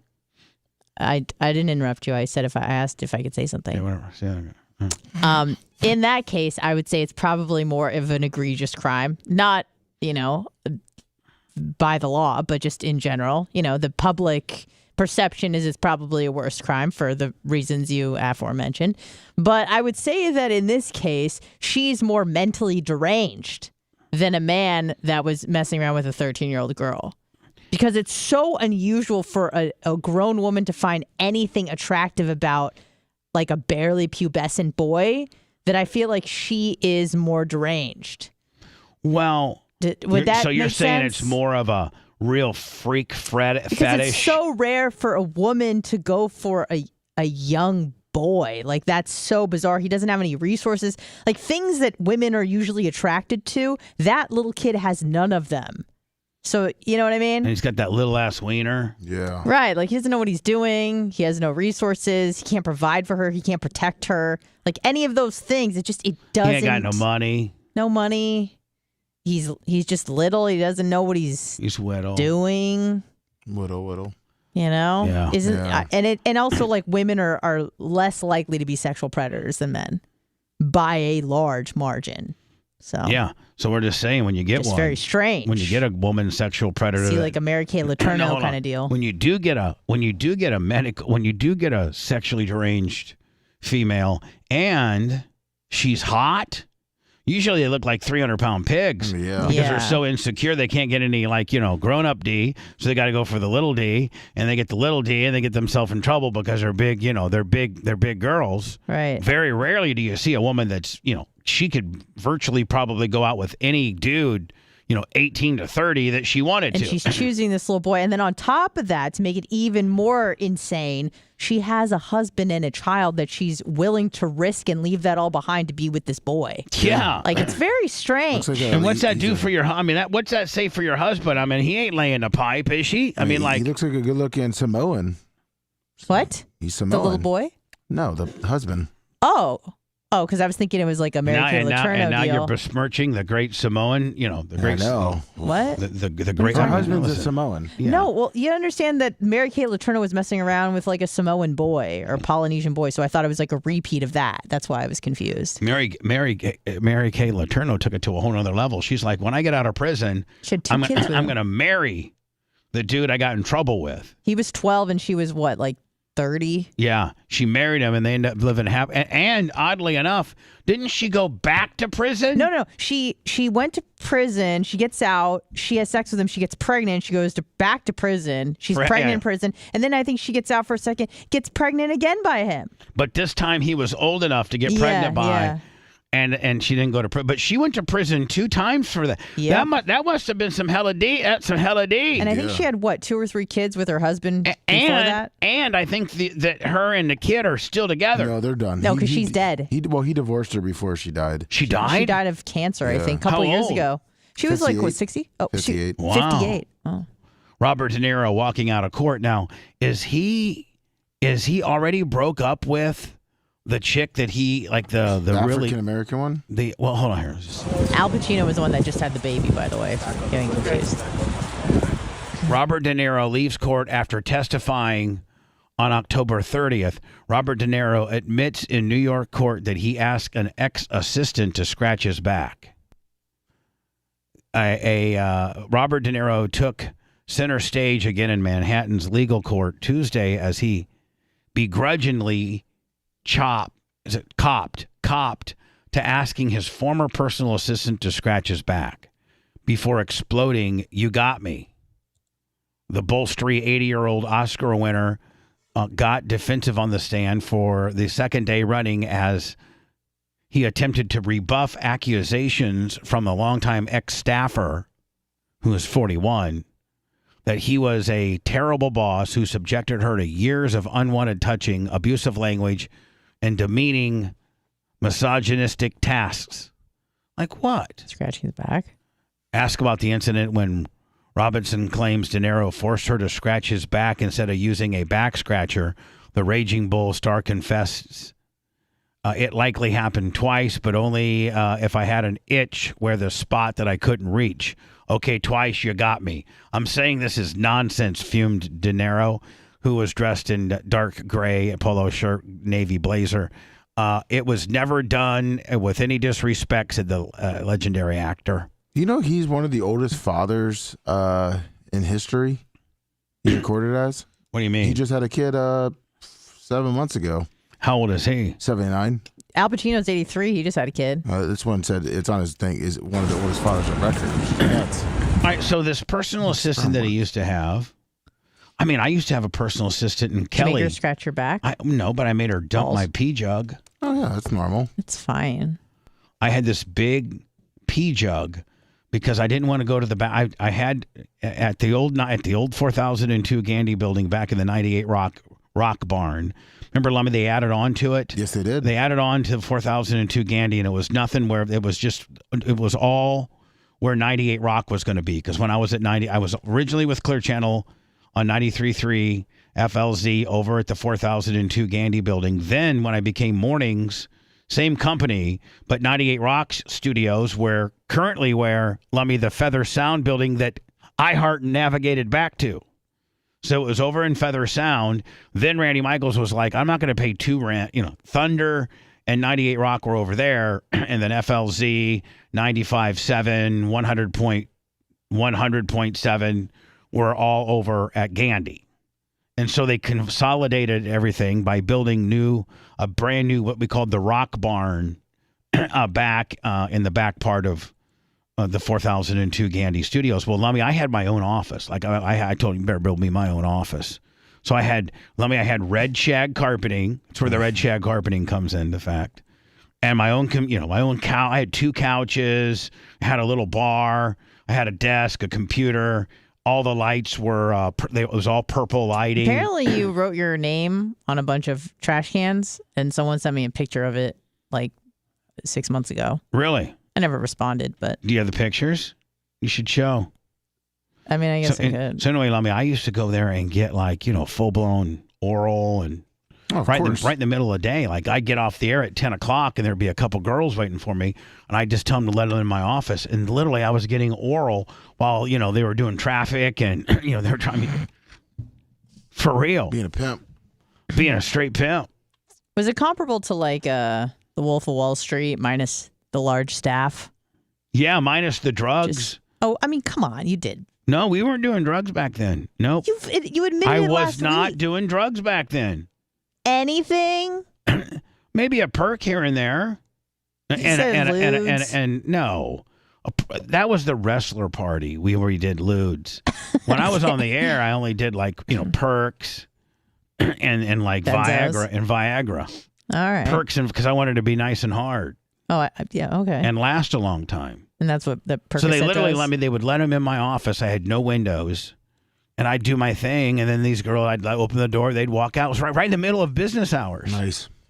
So what I'm saying, Lummy, is like, am I facing one of these deals one of these days? Or a woman, like when I'm 80, a woman comes and she's 50. And she's like, I just want to let you know that one time I went into the 98 Rock Studios after Bubba's show at 10:15 and sat on his white couch with his red shag carpeting, and I gave him oral. No, I mean, I think you'll be good. You're insulated because you're not really that rich anymore. Yeah, keep your net worth really low.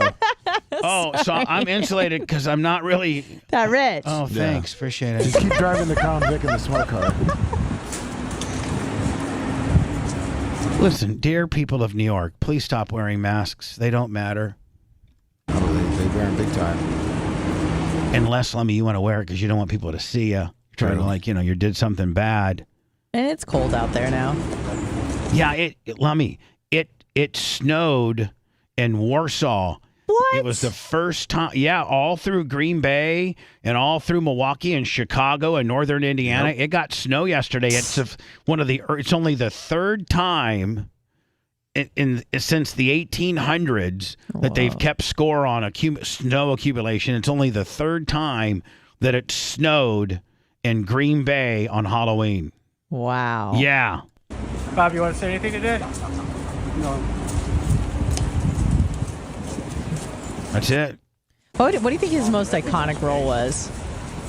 Either Raging Bull or Goodfellas. Okay. Yeah. Would you not agree? Yeah. Don't be mad at him, dude. Be happy for him. He would be happy for you. Yep, they got it all figured out. Oh, no, I'm happy for him. I'm so happy for him that I would like to beat him with my happiness. Bubba the Love Sponge returns after this. What? Is signing this break coming up? Yeah. Okay. Can I maybe make some urine? Yeah, go ahead. But Lummy left, so. So? All right. They can be unattended. Okay. All right. Entertain yourselves then.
Macho, what are you doing?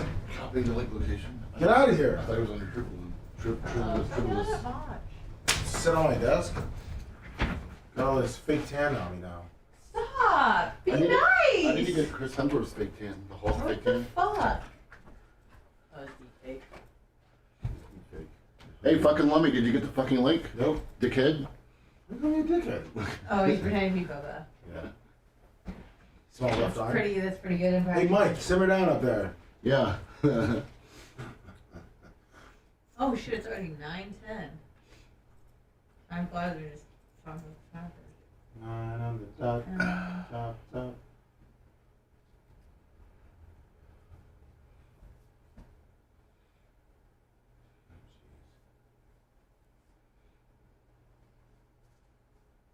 What's up here, tight ski pole? Country Girl 92. Good morning.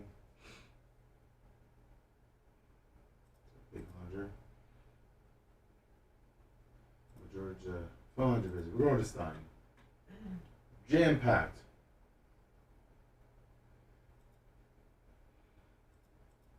Ask Stein not to whine and scream so much when he's talking back to us. What? When he's talking back and raising his voice. Yeah, I'll make sure I try to tell him. That's annoying. Macho Man says not to raise your voice. Yeah. He has no mind processing over there. So. Key Lime. Listen, Burnett. Yeah, there he is. Look at him wearing his boxing sweatshirt like he's a pro. Ooh. Can you hear me? Yo, yes I can. Oh, I have a package. What's that? Yeah, I'll give him a call. You got a package today? I came last week actually, but I didn't want to take it because people like it when I open on there. Good morning, Big Hunter. Sure do, Champa Terry. You're my accomplice.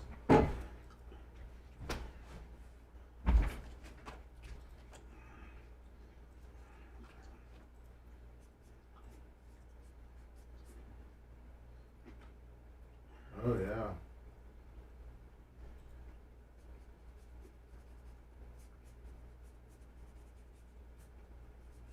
Bubba looks like on his, I just saw now on his story. I mean, Alex Stein wore a Bubba Army shirt on his story. On what story? His Instagram story. For what? I guess he's promoting his fight, but he had a Bubba Army shirt.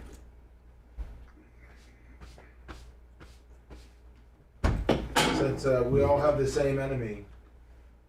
He says what? He looks like he's saying like he's Bubba Army. Well, he should be by the fucking army. That's right.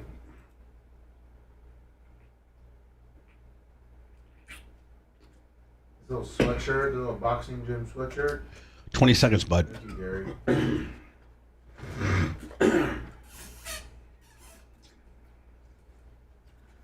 Alrighty.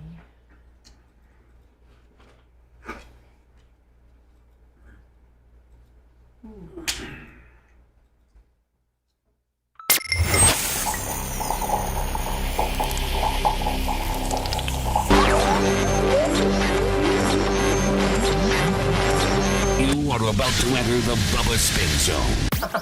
Are you sure you want to do this?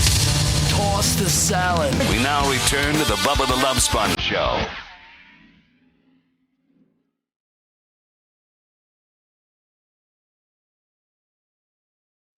Alex. Morning. I don't think you can even hear our groove. Kenny, can you hear our groove, kid? I can hear it a little bit. I'm you trying need, to you need to walk out too. You know, it's funny. Everybody wants to pick my walkout song. Now my trainer, he wants me to walk out to Mike Tyson. Somebody gonna knock you out. That's LL Cool J. Mama said knock you out. That's LL Cool J. That's buddy. LL Cool J, not Mike Tyson. No, I'm saying that was Mike Tyson's walkout music. Oh. You should go with the 40s and blunts. That'd be pimp as hell. I think Eye I'm the gonna come Tiger? out- no, I've been thinking about songs. I was thinking, like, should I go for a gimmick song or should I go for, like, a hardcore song? Because you know what I've been thinking? I want to copy the king of all media. Can you hear me? Yes, we can hear you. Okay. Just listen.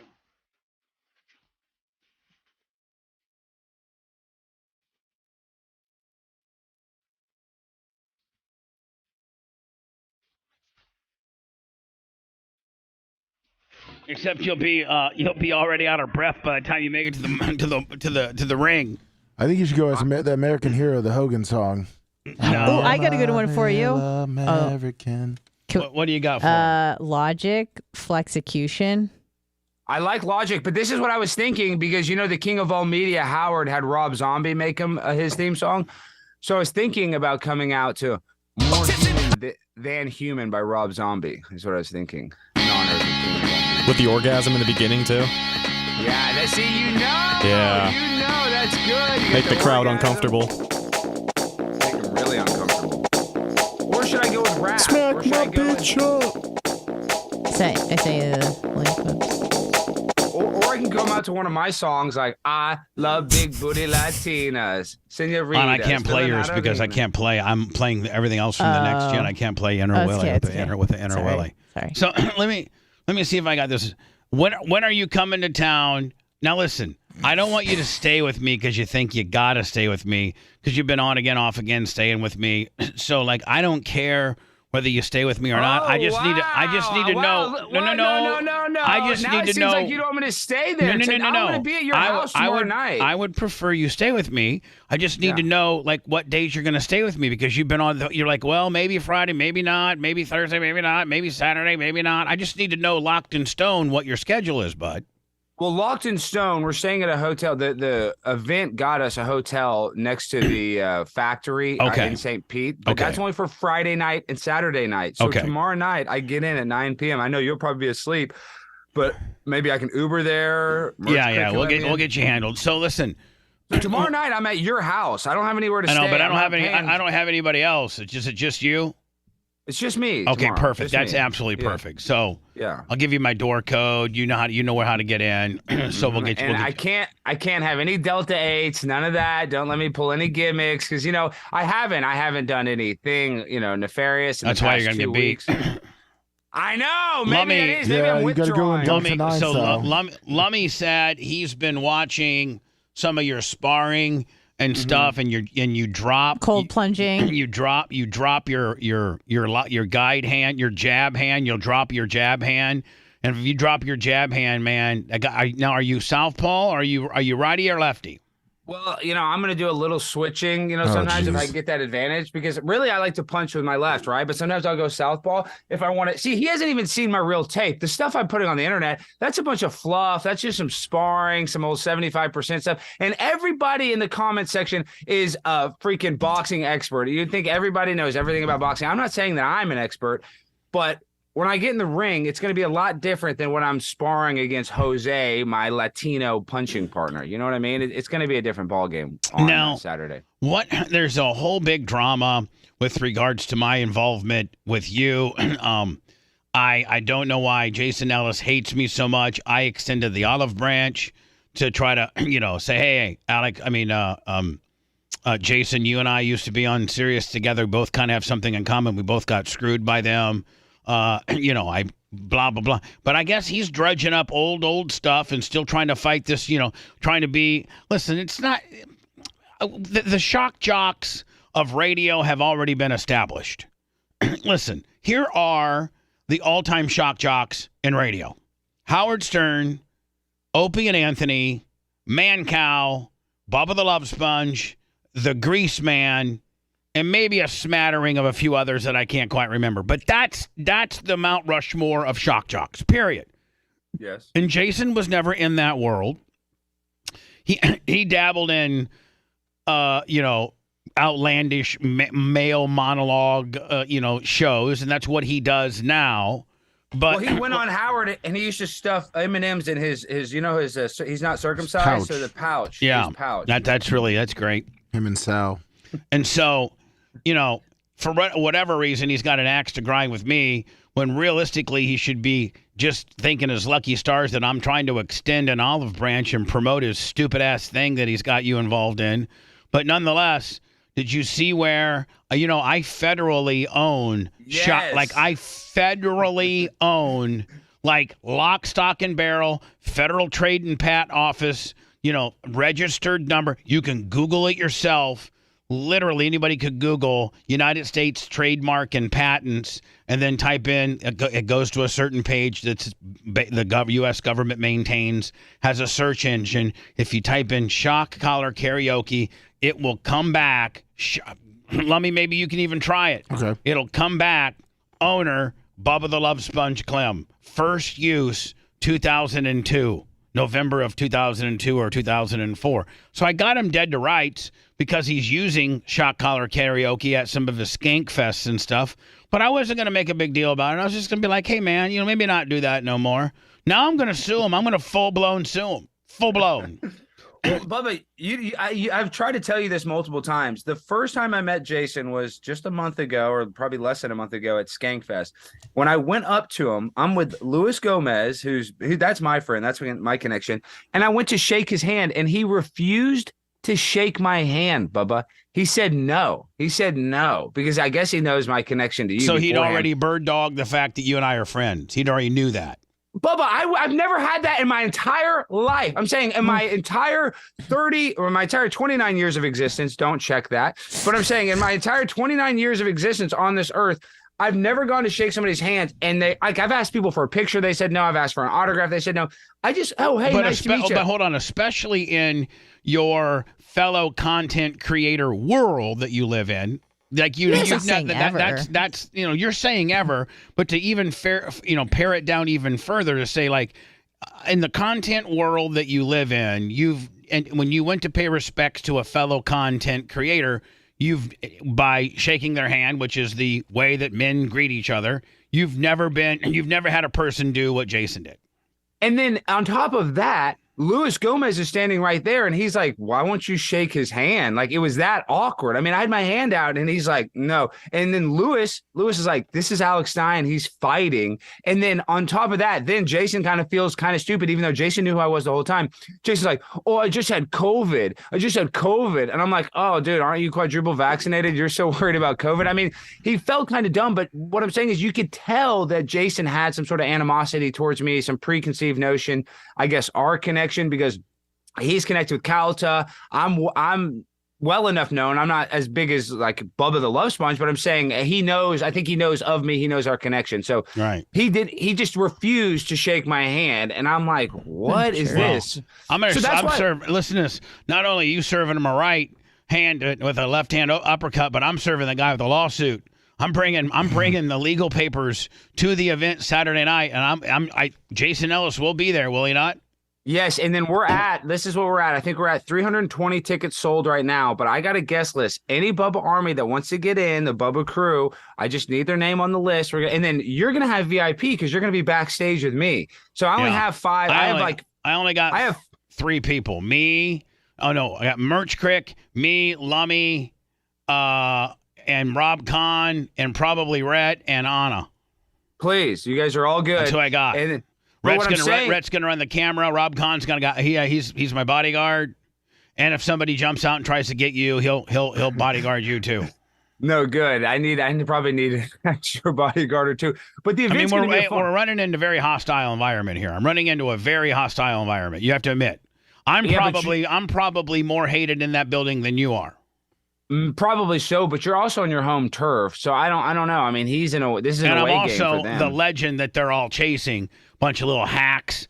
I mean, listen, you saw my show, listen, I have something federally trademarked, and a guy's using it at Skink. That's a hack move. That's a hack move. But Bubba, before you sue, you got to do the cease and desist. That's what you got to do. That gimmick. You got to have them. You got to write up the cease and desist. All right, I'll have that written up. Well, that's what I'm saying. But we need to be but we need as many lawsuits. We need as much gimmick at this event as possible. We need to film you serving him. We need to cause drama because Ellis does like to lean into the drama. So I want you to come there. I want you to stir things up. Luis Gomez wants us to stir things up. We want this to be a shite show. I think you can say that on the radio. Shite show. The good old shite show. I love that. I love that you've adapted to terrestrial radio. I love that, my friend. Thank you for being a quick learner. Thank you, buddy. Yes, sir. Now, honest to God, what do you think? Now, be honest. Be honest. Don't lie. By the way, I'm supposed to tell you hi from Roger Stone. I talked to him yesterday. Roger's my man. Yeah, I love that guy. He's doing me a favor, and his words back to me was, I wouldn't regularly be doing this for somebody that I didn't really care for. So he's doing something for me that's just awesome. Roger's the most laid-back guy, cool guy. I'm not just saying that to kiss his ass. And smart. Oh yeah. Yeah, he's kind of a nerd in that sense. He'll tell you that, like he knows all about JFK and all that. But I'm saying he's cool. Not all of his smartness. He's just like laid back. If you hang out with the guy, he's like, "How you doing?" I don't know how to explain. With great. Women, with guys, he's just very charismatic and cool. But he's also like brilliant when it comes to legal politics, all that stuff. He is rap and roll. Well, Dick Nixon leaned on him a little bit. Rapping Ronnie Reagan, he pretty much formed that deal. He got Donald Trump into run. He's the one that talked Donald into running. That spotted him, scouted him out. So now, you being completely honest, no showmanship, no acting like you're in front of the Plano Board of City Commissioners. Like, what do you think your chances are on this? You know, this is no kayfabe because I'll be honest, because that's what I try to do on the show. The first month that I was training, after I would do 5 1-minute rounds, Bubba, I was dead. I was so tired. I was, huffing, But yesterday, I did 6 rounds. I did 6 2-minute rounds, and my cardio is good. But what it's gonna come down to is that it doesn't matter how strong you are. Even Ngannou, even Tyson Fury. I mean, those guys are top level. You only have so many good punches. Towards the end of the round, it's like a sprint. Like you can throw a couple hard punches and you kind of have to recoil. So my point is, I'm worried about the countering. I know I'm going to be able to punch hard, but I'm worried that, hey, I get tired. My hands, like you guys, my hands get down. Don't drop your hands. Well, that's what I'm saying. So in my done, but yeah. Well, it's easier said than done because I'm saying in the sparring session, I've been fighting these black dudes, and even though I'm bigger than them, and sometimes I give them good shots. But they're black and they're tougher. And that's what I'm saying. This one guy I'm fighting, Daniel, who's a bodybuilder, a black bodybuilder I've been fighting. Those black guys are tough as hell, man. And I'm saying I'm getting them good, and all of a sudden they can kind of read my 1-2, and then they counter me. And so then I'm like, oh, crap, I got to switch. And this guy you're fighting isn't like a guy. This guy's had 5 or 6 fights. 3 fights. Yeah, 3 fights. And listen, I'm more athletic than him. I'm taller than him. I'm probably stronger than him, and I'm faster than him. But longer in arm boxing, longer wingspan. But I'm saying in boxing, it's going to come down to like who's the biggest man in that ring. It's going to come down to you keeping your. Remember when if you'd see Tyson and he'd first come out, he'd have both of his gloves literally like this. Yep. He would literally, and he'd kind of be like jogging in place. Remember, Lummy? Yes. And he'd come out here just like this with both of his hands, and then he would. He'd never drop his hands, and then he'd just start picking away, just kind of start chopping wood, picking them. But he always had his hands up, and that's what you got to do. You just have to exaggerate having your hands up because he's going to try to and let him punch himself out. Let him punch himself out. He's going to probably give me that opportunity to let me punch him. And so that's why I need to get in there, though. And I do have my cardio is good now. I mean, I've been training for 2 months straight. So my cardio is a lot better. I'm still going to be tired. But, Bubba, I need to go in that ring, and I need to. Is it a 3-round? Is it a 3-rounder? 3-rounder. Unless like somebody dominates the first 2 rounds, then it's already over, right? It's best 2 out of 3. Right. So if somebody just absolutely annihilates and is so high on the scorecard that the 3rd round doesn't matter, then they'll cancel that? Yes. But if it's still tied or if it's 1-1, we box in the 3rd. Right. Well, so, I mean, physically, you're far bigger than him. So now it comes down to fundamentals, and you just got to keep your gloves up. A guy cannot knock you out if you have your gloves up. Those are. I think you guys are probably wearing 12 to 14-ounce gloves. 16 ounces. That's even more pillow puff. Oh, geez. So I mean, man, you can't. First of all, if you put both of them up like I did, like this, a guy can't get anything. Nobody can get anything on you. Maybe your gut's a little exposed, maybe, But, I mean, as soon as he starts going for your gut, now his peanut's wide open, and you're just right down the power alley, straight down the middle. Boom.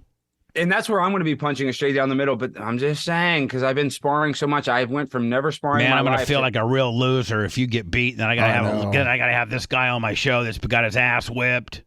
And then all the naysayers that hate me, they're like, yeah, Bubba guy, he's lost. Bubba always picks the losers. Fine, Bubba. You can't lose, man. Yeah. This is for the Bubba Army, too. This is for the Bubba Army. There's a lot riding on this. There's a lot riding on this. And I said this earlier. If I knock him out, you guys will never talk about it. Nobody will ever. Bull crap. Yeah, right? Yeah, we will. Bull crap, bitch. I'm your you friend. will. I'm you your will, friend yes. to the end, bitch. Of course, I know that, but I'm just saying in general, I meant that kind of as a royal we. Like, most people never give me any credit. But if I get my butt knocked out, Lewis said it, every tweet for the rest of my life is going to be a gif of me getting knocked out. Every reply. So are you insinuating? You're going to are you insinuating that if you would lose a real tight battle, and maybe even in the third get knocked the F out, that might be better? It may not be the best for your pride, but it might be the best for business.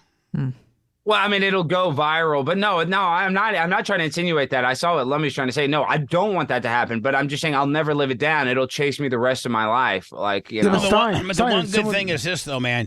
You're the only person that probably can lose and it better your social, media, world than if you just win. If you just win, it's just Alex Stein won. Yeah, but you beat deal. you beat the 3-time champ. And then, you have that. Unless you win convincing. Now, listen. Yeah. A win, schmin. Like, now, ladies and gentlemen, now the scorecard for the Alex Stein versus some jobber deal. Let me see. Judge 1 has it scored 29-27. Another judge scores it 29-28. And winner by unanimous decision with a 29-27, Alex Stein from Plano, Texas. Stein, S-T-E-I-N, Stein. Yeah. But if you go out there that's gonna do nothing for your career. But You're right. But if you go out there and knock him the f out, like just absolutely devastate him first, second round, then it's like, man, or even third round, even if Alex uses his cardio and catches this guy being a little bit wobbly legged in the third and gives him the good news, any kind of knockout is really, really good for you, and you getting knocked the F out is good for you. The only thing that hurts you is like a close unanimous going to the scorecard deal. That's what hurts you, in my opinion. I agree with you 100%, and that's why I want to go balls to the wall. Can we say that on radio? Yeah, of course we can. Okay, yeah, footballs to the walls. No, we can go testicles to the walls too. Yeah, okay, testicles to the walls, because I got to get the knockout. That's the only thing that's going to get the clicks. You got to knock. Like, see, when I had a celebrity fight here, I fought this guy named Dave McKay. And he ended up dying of a cocaine overdose. But he was a radio personality, and I was a radio personality, and he was dating this news anchor girl that I used to make fun of. Her name was Sue Zelenko, and I used to call her Sue Zelenkosaurus. And not. So we fought for charity. And Lummy remembered he did 2 rounds. In rounds 1 and 2, I knocked him down in the first, and in the second round, he actually turned his back to me, and that's a sign of giving up. Coward. And so they stopped the match. And the referee said, "Did you mean to turn your back on him? Do you want to quit?" And he's like, "No, I'll keep going." So then I beat his ass in the second. And then in the third, my corner said, "Listen." And I was gassed too. But my corner was, "Listen, just put your hands up. He's going to be flailing around going crazy. There's no way you can lose this match. Even if you don't throw a punch. Just don't get it." Yeah. So literally, I just rope-a-doped it. And everybody was like, "Oh man, he came back and almost got you in the third." But strategically, my corner had known that I was going to win, and I didn't really fight back in the third, but I didn't get knocked out. Well, it's funny because that's another thing I've learned is how to play defense. That is another technique, is moving around in the ring, making it where he can't hit you, and make him throw a whole bunch of punches that mean nothing, that land on your gloves or don't really don't affect you at all. And that's just going to punch him out because he's going to have so much adrenaline, and that every punch he's going to bring is just going to deplete him. So hopefully you and your guys have talked about that strategy a little bit. We have, and we're gonna have it down to the second when I'm in the ring because I have a strategy. I'm gonna go hard, for the first few seconds, then towards the middle. Don't of the be first. telling your strategy. Yeah. Jesus, the promoter. Well, I'm just saying. The promoter and the fighter hates us. I mean, Jesus, we're the most hated people walking in the building. And that's how I like it. That's how I like it. It's the same when I walk into Plano City Council, they get pissed. They're going to be pissed when I walk into the factory in Tampa, Florida on November 4th. And get your ass knocked out. I better not. Please don't. Please don't. I better not. Please don't. I know. It's just going to make us further look like a bunch of jobbers that are getting owned by this dude. Well, we're going to be the ones jobbing them out. Don't worry. It's the pimp on a blimp. And it's like Team Rattlesnake. I will tell you this, man. Any trolls want to get a little jumpy with me, go right ahead. I got backup. I know. Do you think there's going to be a lot of Bubba Army in the building? I mean, have you heard any? I think there's going to be a lot of Bubba Army in the building, but I think there's going to be a lot of people that hate me, and that's why I'm bringing Rob Kahn, 15-degree black belt, to kill everybody. Period. I don't think you're going to be hated. I think you'll have a contingency of a lot of people that like you there. I mean, I could be wrong, but Jason Ellis doesn't have a big crowd. I mean, is there going to be a big crowd at all? I mean, I think there 320 tickets. It's not that much, but it's not that huge a venue. How big of the venue is it? About 400, 500? I think it's a 500 person. I mean, they might. I mean, if I would have push it harder, we would sell out. But I haven't been pushing it at all because I don't want anybody to show up. No, I'm just. Well, regardless, I like for them to lose their ass. To be honest with you. Well, we might. I mean, it's not some huge financial gain. Here's I'm not what making sucks. a ton of money. Here's what sucks is that, man, you know what I'm going to say, buddy, because you're my friend, and I can tell you even the tough stuff. That turkey, hot dog turkey gimmick just really, that was the boxing group you needed to be with, bud. That'd be like when Tom Bean tells me, bud, if you just wouldn't have taped Hogan blasting your wife, things would be a lot different right now. I hear that a lot from people that love me. This was my Hogan sex tape. Those hot dogs. You're right. They were right. And then because that's the group that pays like $25,000 to win.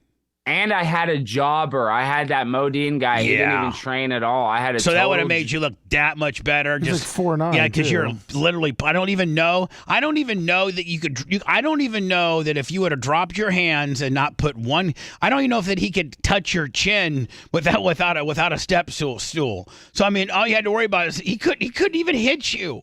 No, Modine, I could have because I was so much taller than him. I didn't even need to punch straight. I could have just hooked him. Dream matchup.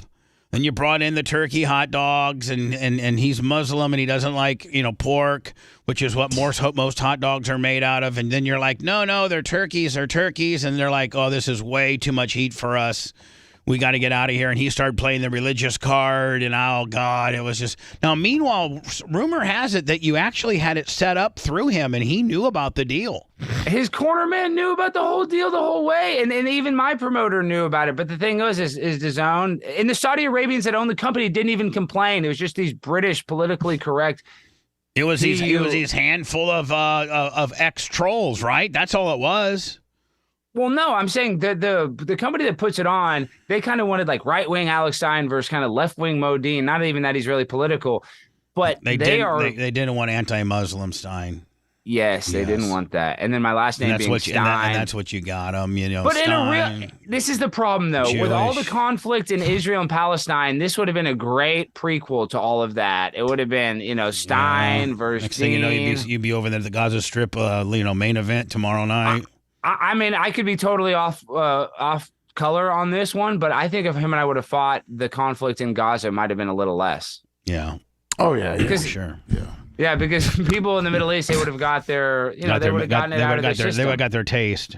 Yeah, they would have got their taste, and then they would realize, oh, maybe we should ceasefire. Let's just do a ceasefire. So you should apologize to all the Israelis then, Alex Stein, for ruining. I want to apologize to the Israelis. I want to apologize to. Where do you stand on that whole deal? Like like on your show and all the various things. Like where do you stand on this? I know that you stand one position as a gimmick, and then one position as a real person, and then one position as a talk show host, and then one position that you're a gay Palestinian looking for queers for Palestine. Yeah, so homos for Hamas. What?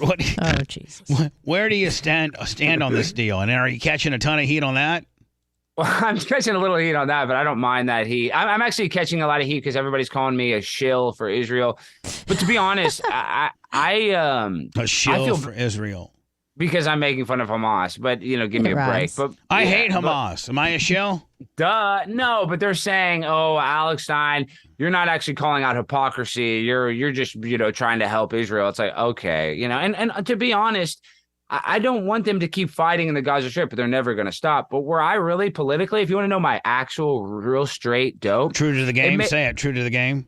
True to the game, it makes me sick for all those stray cats and dogs. I've been seeing these videos of them pulling out a stray cat from the rubble, and it just makes me sick that anybody would shoot a bomb and kill a stray cat. So don't worry about that. Don't worry about that human that died, but that poor little kitty cat. Woo, feel bad for him. Yes, because I think he's a cat daddy. I am a cat dad, and I think I watch The Sopranos a lot, and I love Tony Soprano, and he was a sociopath. Like, he cared more about a duck, but he could go and, kill somebody on the show, but then he cried when his ducks left. That's kind of how I am. I'm not saying that I'm proud of it, but I have this emotional connection to animals, and I see those videos. The video. So anyway, listen, how you doing on the ass? Tell me about the ass games, because last time you had this new chick that you've been talking to, and she's really young and real hot, and she's I don't know, that you kind of pretty much give it up on the golfer, because it looks like she's been ran through the gamut. you deep down. I'm having all kinds of relationship issues, to be honest. I mean, I'm just getting pulled at a lot of different directions, and my heart is, I mean, do you have a hot, a girl? Not at the moment, and I've done that on purpose because my boxer said I shouldn't be distracted by the punene at this moment. I need to be totally focused. When's the last time you got some punene? It's been a minute. It's been about a little bit. It's been a minute. Okay, it doesn't answer the question at all. No, it does not. It's been a minute. Well, because I want to be vague about that, and I've been trying not to crank it as well. You're going to be vague about that for the fear of 3 or 4 girls might be able to keep score. I know how you do it. Girl 4 is like, well, that's way sooner than I thought I'd see him. And then girl 3 is like, wow, that's not the same time I see him. And girl 2 is like, that's not when and girl 1's like, oh, he mentioned me. Oh. Well, we're not going to mention any girls this morning. We're just going to move. How about date? Just give me a date. When's the last time you got you had intercourse? When's the last time you had fellatio intercourse? No. Just no. Okay. All right, no problem. I asked the hard questions, kid. You're asking the hard questions, and I can't answer that because I don't want to start a huge, massive thing right before my fight. I got these women mad at me. This one's mad at me. Hold on. Let's just stop and think about what you just said. That would be a huge, awesome content side show. Is if you had 4 bitches that were all arguing about who's the last person that had coitus with you. That's true. I mean, Alex Stein comes into this fight with 3 women claiming to have been the most recent piece of ass, and 3 of them are mad at each other, and one's just happy that he still likes her, and they're all rooting for him, and the whole 9 yards. No, I think I'm less scared of getting punched in the face and knocked out than I am of some of these women. Do you have a cut guy? Do they provide a cut guy? I don't necessarily have a cut guy. I think they have a cut guy, but you want me to bring Dan for a cut guy? Yeah, I mean he's going to be there already. I mean, I'll have to get a hold of Dan and see if he would want to be your cut guy. But can Dr. Dan come? Oh, Dan is a real cut guy. Like, Dan has worked as a cut guy from HBO sanctioned, major fights. And I do think there's going to be blood. I just think there's going to be blood. My forehead, I got a scar on it. I bleed easily. I think I'll be bloody.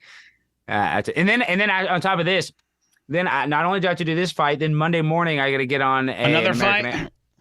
I'm flying to Columbus, Ohio to speak at Ohio State in front of a bunch of college kids, and I'm worried my face is. I'm probably have a bruise. Man, you need to listen. If you're not, listen to me.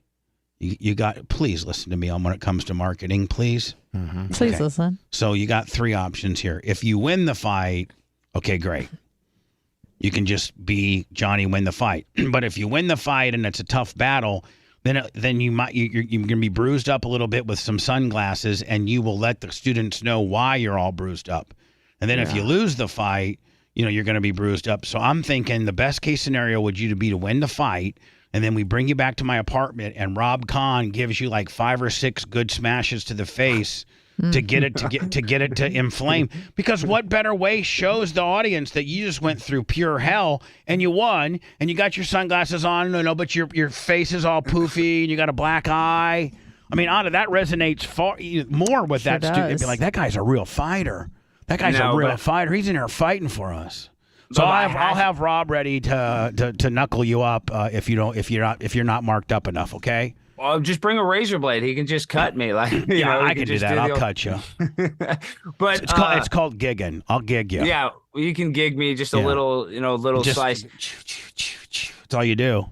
But it's going to be a tough battle, and this is not going to be one of these normal influencer fights. Like I know everybody's been watching my sparring, and they're judging me on the sparring. It's a lot different when you go 100% with the headgear. I haven't even posted that stuff because I don't want him to be able to see that. So I've just kind of been posting the body stuff, but it's going to be a bloodbath. All right, so you're coming in on. I'll get a hold of you today privately. You're coming in tomorrow night. I'll make sure you the crick get you or get you, all the codes to get in the house. Let me tell you what time my flight lands. Let me look at my schedule right now. So dead. I'm asleep by 6. I know you're going to be dead asleep. So I get in at flight to Tampa. It says I get in at 12:05 a.m. Are you kidding me? Oh my God! Yeah, you're I'm giving you all the codes. You're just letting yourself right on in, buddy. And I'm going on the show in the morning. First bedroom to the right. For how long? Yeah, I know which room. But then I'm going to be on the show in the morning too. I'm going to come to the radio. And when you get up, I'm not going to wake you up at 6. You just organically wake up whenever you do. Maybe you'll hear the horn. Maybe something will get you up. Oh, that'd be good. Him and our guest talking on Friday. Who's our guest? Bill. Huh? Bill O'Reilly. Oh, we got Bill O'Reilly on Friday. The Bill O'Reilly? Yeah. Yeah. Will you help us out with Bill? He called me out on a lot of stuff on the internet. He was really he criticized my AOC Big Booty Latina a lot. Called me a lot of. So then I'm going to have Bill on him and say, hey, Bill, I just want to let you know, you and I've had a really long relationship. I've never ever been laying in the weeds with some gotcha question on you. I supported your exit through Fox, and I continue to support what you're doing now. I'm a huge Bill O'Reilly fan, and I'm not trying to trip you up. But he's a friend of mine, and he's boxing in Tampa tomorrow night, and he happens to be sitting in the studio this morning, but his name is Alex Stein. And I think you've been somewhat critical of his work, and he's here to take it like a man. He's here for you to dress him down any which way. And if he starts getting to be disrespectful or something, I'll turn his mic off, Bill. But what do you think about Alex Stein? Bubba, if you let me and Bill O'Reilly on your show, it will go viral. I'm just telling you, it will go viral. And I'm just going to say, Bill, I just want to let you know that Alex's, opinions are not my opinions. You and I are friends, so please do not judge me for whatever that dumbass says. Okay, sir? Well, and I won't say this if you don't want me to, but I thought it was very rich of him, a guy that got in trouble for sexual harassment, paid millions of dollars in sexual harassment stuff, to say that I sexually harassed AOC. I thought that was very rich of him to say that. Yeah, I know, but if I brought that up, he's not gonna like that. He's not gonna like that at all. And then we do a video where he's tweeting about me. All those tweets still exist where he's like, "This Alex Stein is terrible." I think he's called me out on 2 different things. And then Dan Crenshaw, I think when I went after Crenshaw, he called me out on some gimmick there. Eye Patch Willie? Yeah. Eye Patch Willie, he didn't like that. He didn't like the way that I confronted Eye Patch Willie. So Bill O'Reilly is not a big fan of prime time. That might be interesting, my friend. Yeah. Anyway, buddy, I'll talk to you today. Get you all the codes. See you. In Tampa, we need Bubba Army in the building. We want everybody in there. Wear your Bubba Army gear. We need to take over. Where do they get tickets at? carnivalofcombat.com, and then send me the everybody's names so I can add it to the guest list so I can get everybody tickets. Free? Yes, I'm giving everybody tickets to the show. Yes. So okay. So why don't we just have Bubba Army directly email you for free tickets? No. I don't know if that's what he was saying, Bubba. Lummy or something. Directly email me. If anybody sends me an unsolicited email, you're blocked. All right. What I'm saying is you're saying friends and family VIP Willie. Yeah, well, that's what you're saying. I'm saying you're gonna have VIP Willie. Like Merch Crick, Anna, Macho Man, Rhett, Lummy, Rob Con, me, those people. You have 200 people walking in the ring. Even some Tampa fans too. We can have a separate list. I can get them GA tickets. There's no problem. Lummy, I'm just saying, are you the belt hype guy where you walk in with the belt over your head? Yeah, of course. That or of course. But I mean, that belt could be at that point. Are you offering the belt up for grabs? The guy beat the guy beats and wants the belt. And then we look like the biggest jobbers ever. We're the biggest wedges ever. Is we put the belt up, and then when our guy beats, we take the belt back. Yeah, let's not do that. But that would be funny too. And then they send their tough guy to get a little crazy, and Rob Kahn gets him in a grapevine Americana and breaks his arm. Hell yeah. Good times. All over the belt. So. All right. Well, listen. I'll talk to you later today, my friend. It's going to be a bloodbath. My fingers are hurt. I'm actually going to spar. I think today's my last day of sparring. We're not going to spar too hard. But look at those pussy ass hands. Yeah. No, my knuckles are messed up from this is all from boxing. This hands, I mean, you see these knuckles? Sure, badass. Yeah, they look like there's ivory soap on them. That's from jerking. Yeah. It's not from jerking. That's from jerking. That's from punching. We'll see. I'll talk to you later. All right, bye, buddy. See you guys. It's quite painful to listen. Children love Bubba the Love Sponge. the perfect combination of entertainment and education. Yes, it's quite painful to listen until the medication kicks in. The Bubba the Love Sponge Show. Action!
Yep, 10:30. Allegedly.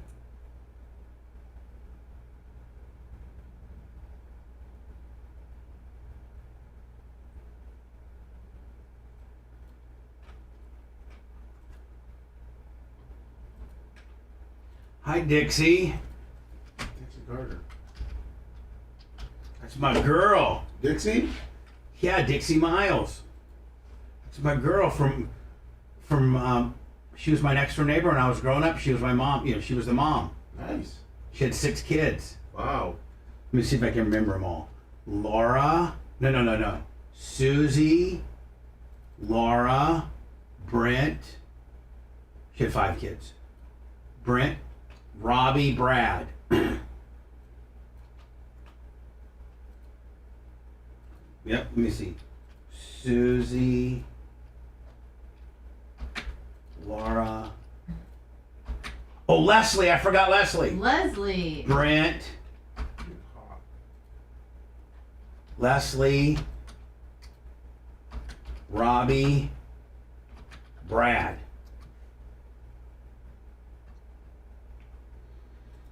Hi, Felix.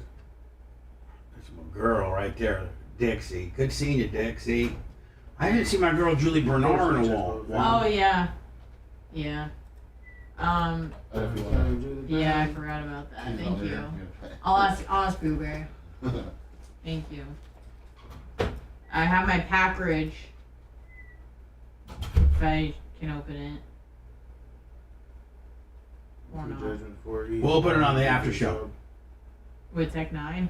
Before. Okay.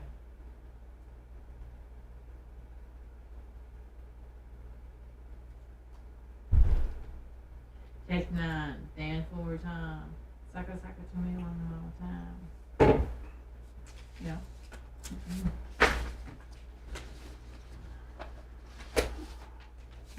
Morning, Permagrom. Felix is the cat.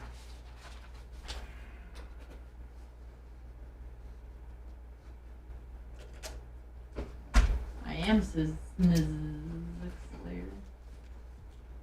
Thank you to all those who send me stuffs. Glad Kamala Harris is speaking on artificial intelligence because she is the resident expert.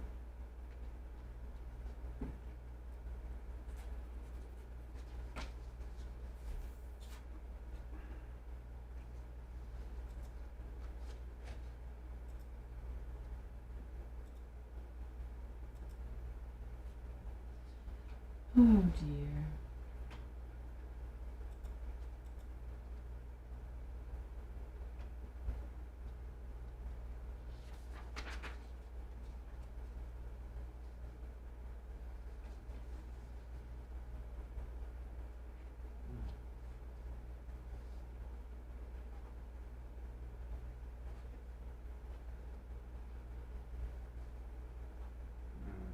Getting stuff is cool. What's up, Maria? Happy birthday.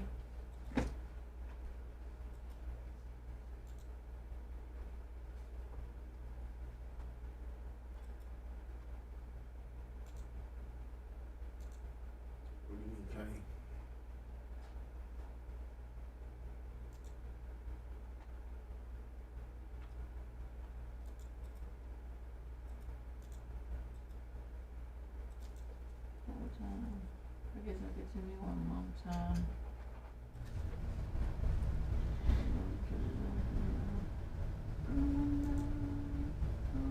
To the wall. This one's up to the wall.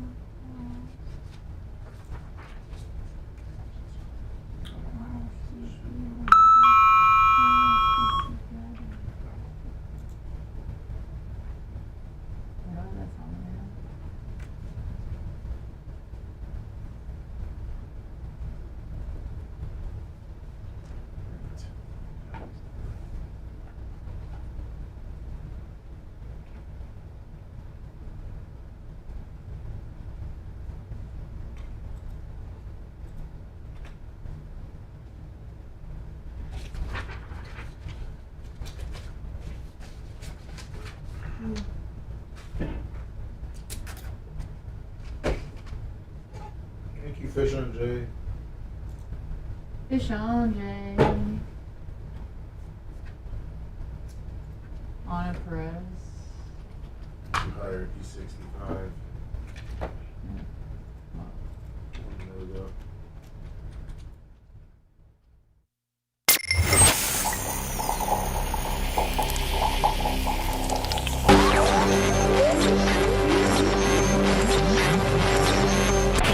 Well, at least he has his priorities in order. Great. What do we do with him now? We now return to the Bubba the Love Sponge Show. We will do a 10:30 interview with Tech 9. We'll be on promptly at 10:20.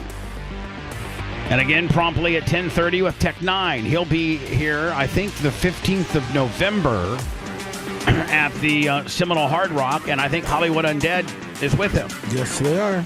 Tech 9, a longtime friend of the show. Love that guy. And he'll be on at 10:30. Rumble, YouTube, Facebook. Where else? Hold on. Rumble, Facebook, YouTube, Twitch. 4 deep, bitches. Tech 9 at officially 10:30. We'll be on time, we promise. Until then, we'll see you later.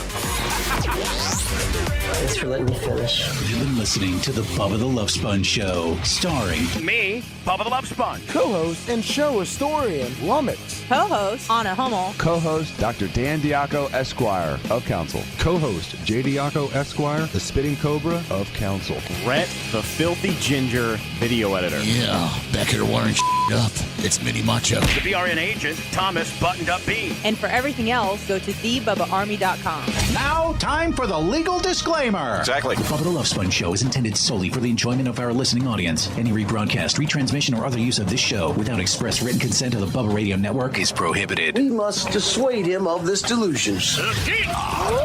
Until next time, always remember. I'll repeat hello.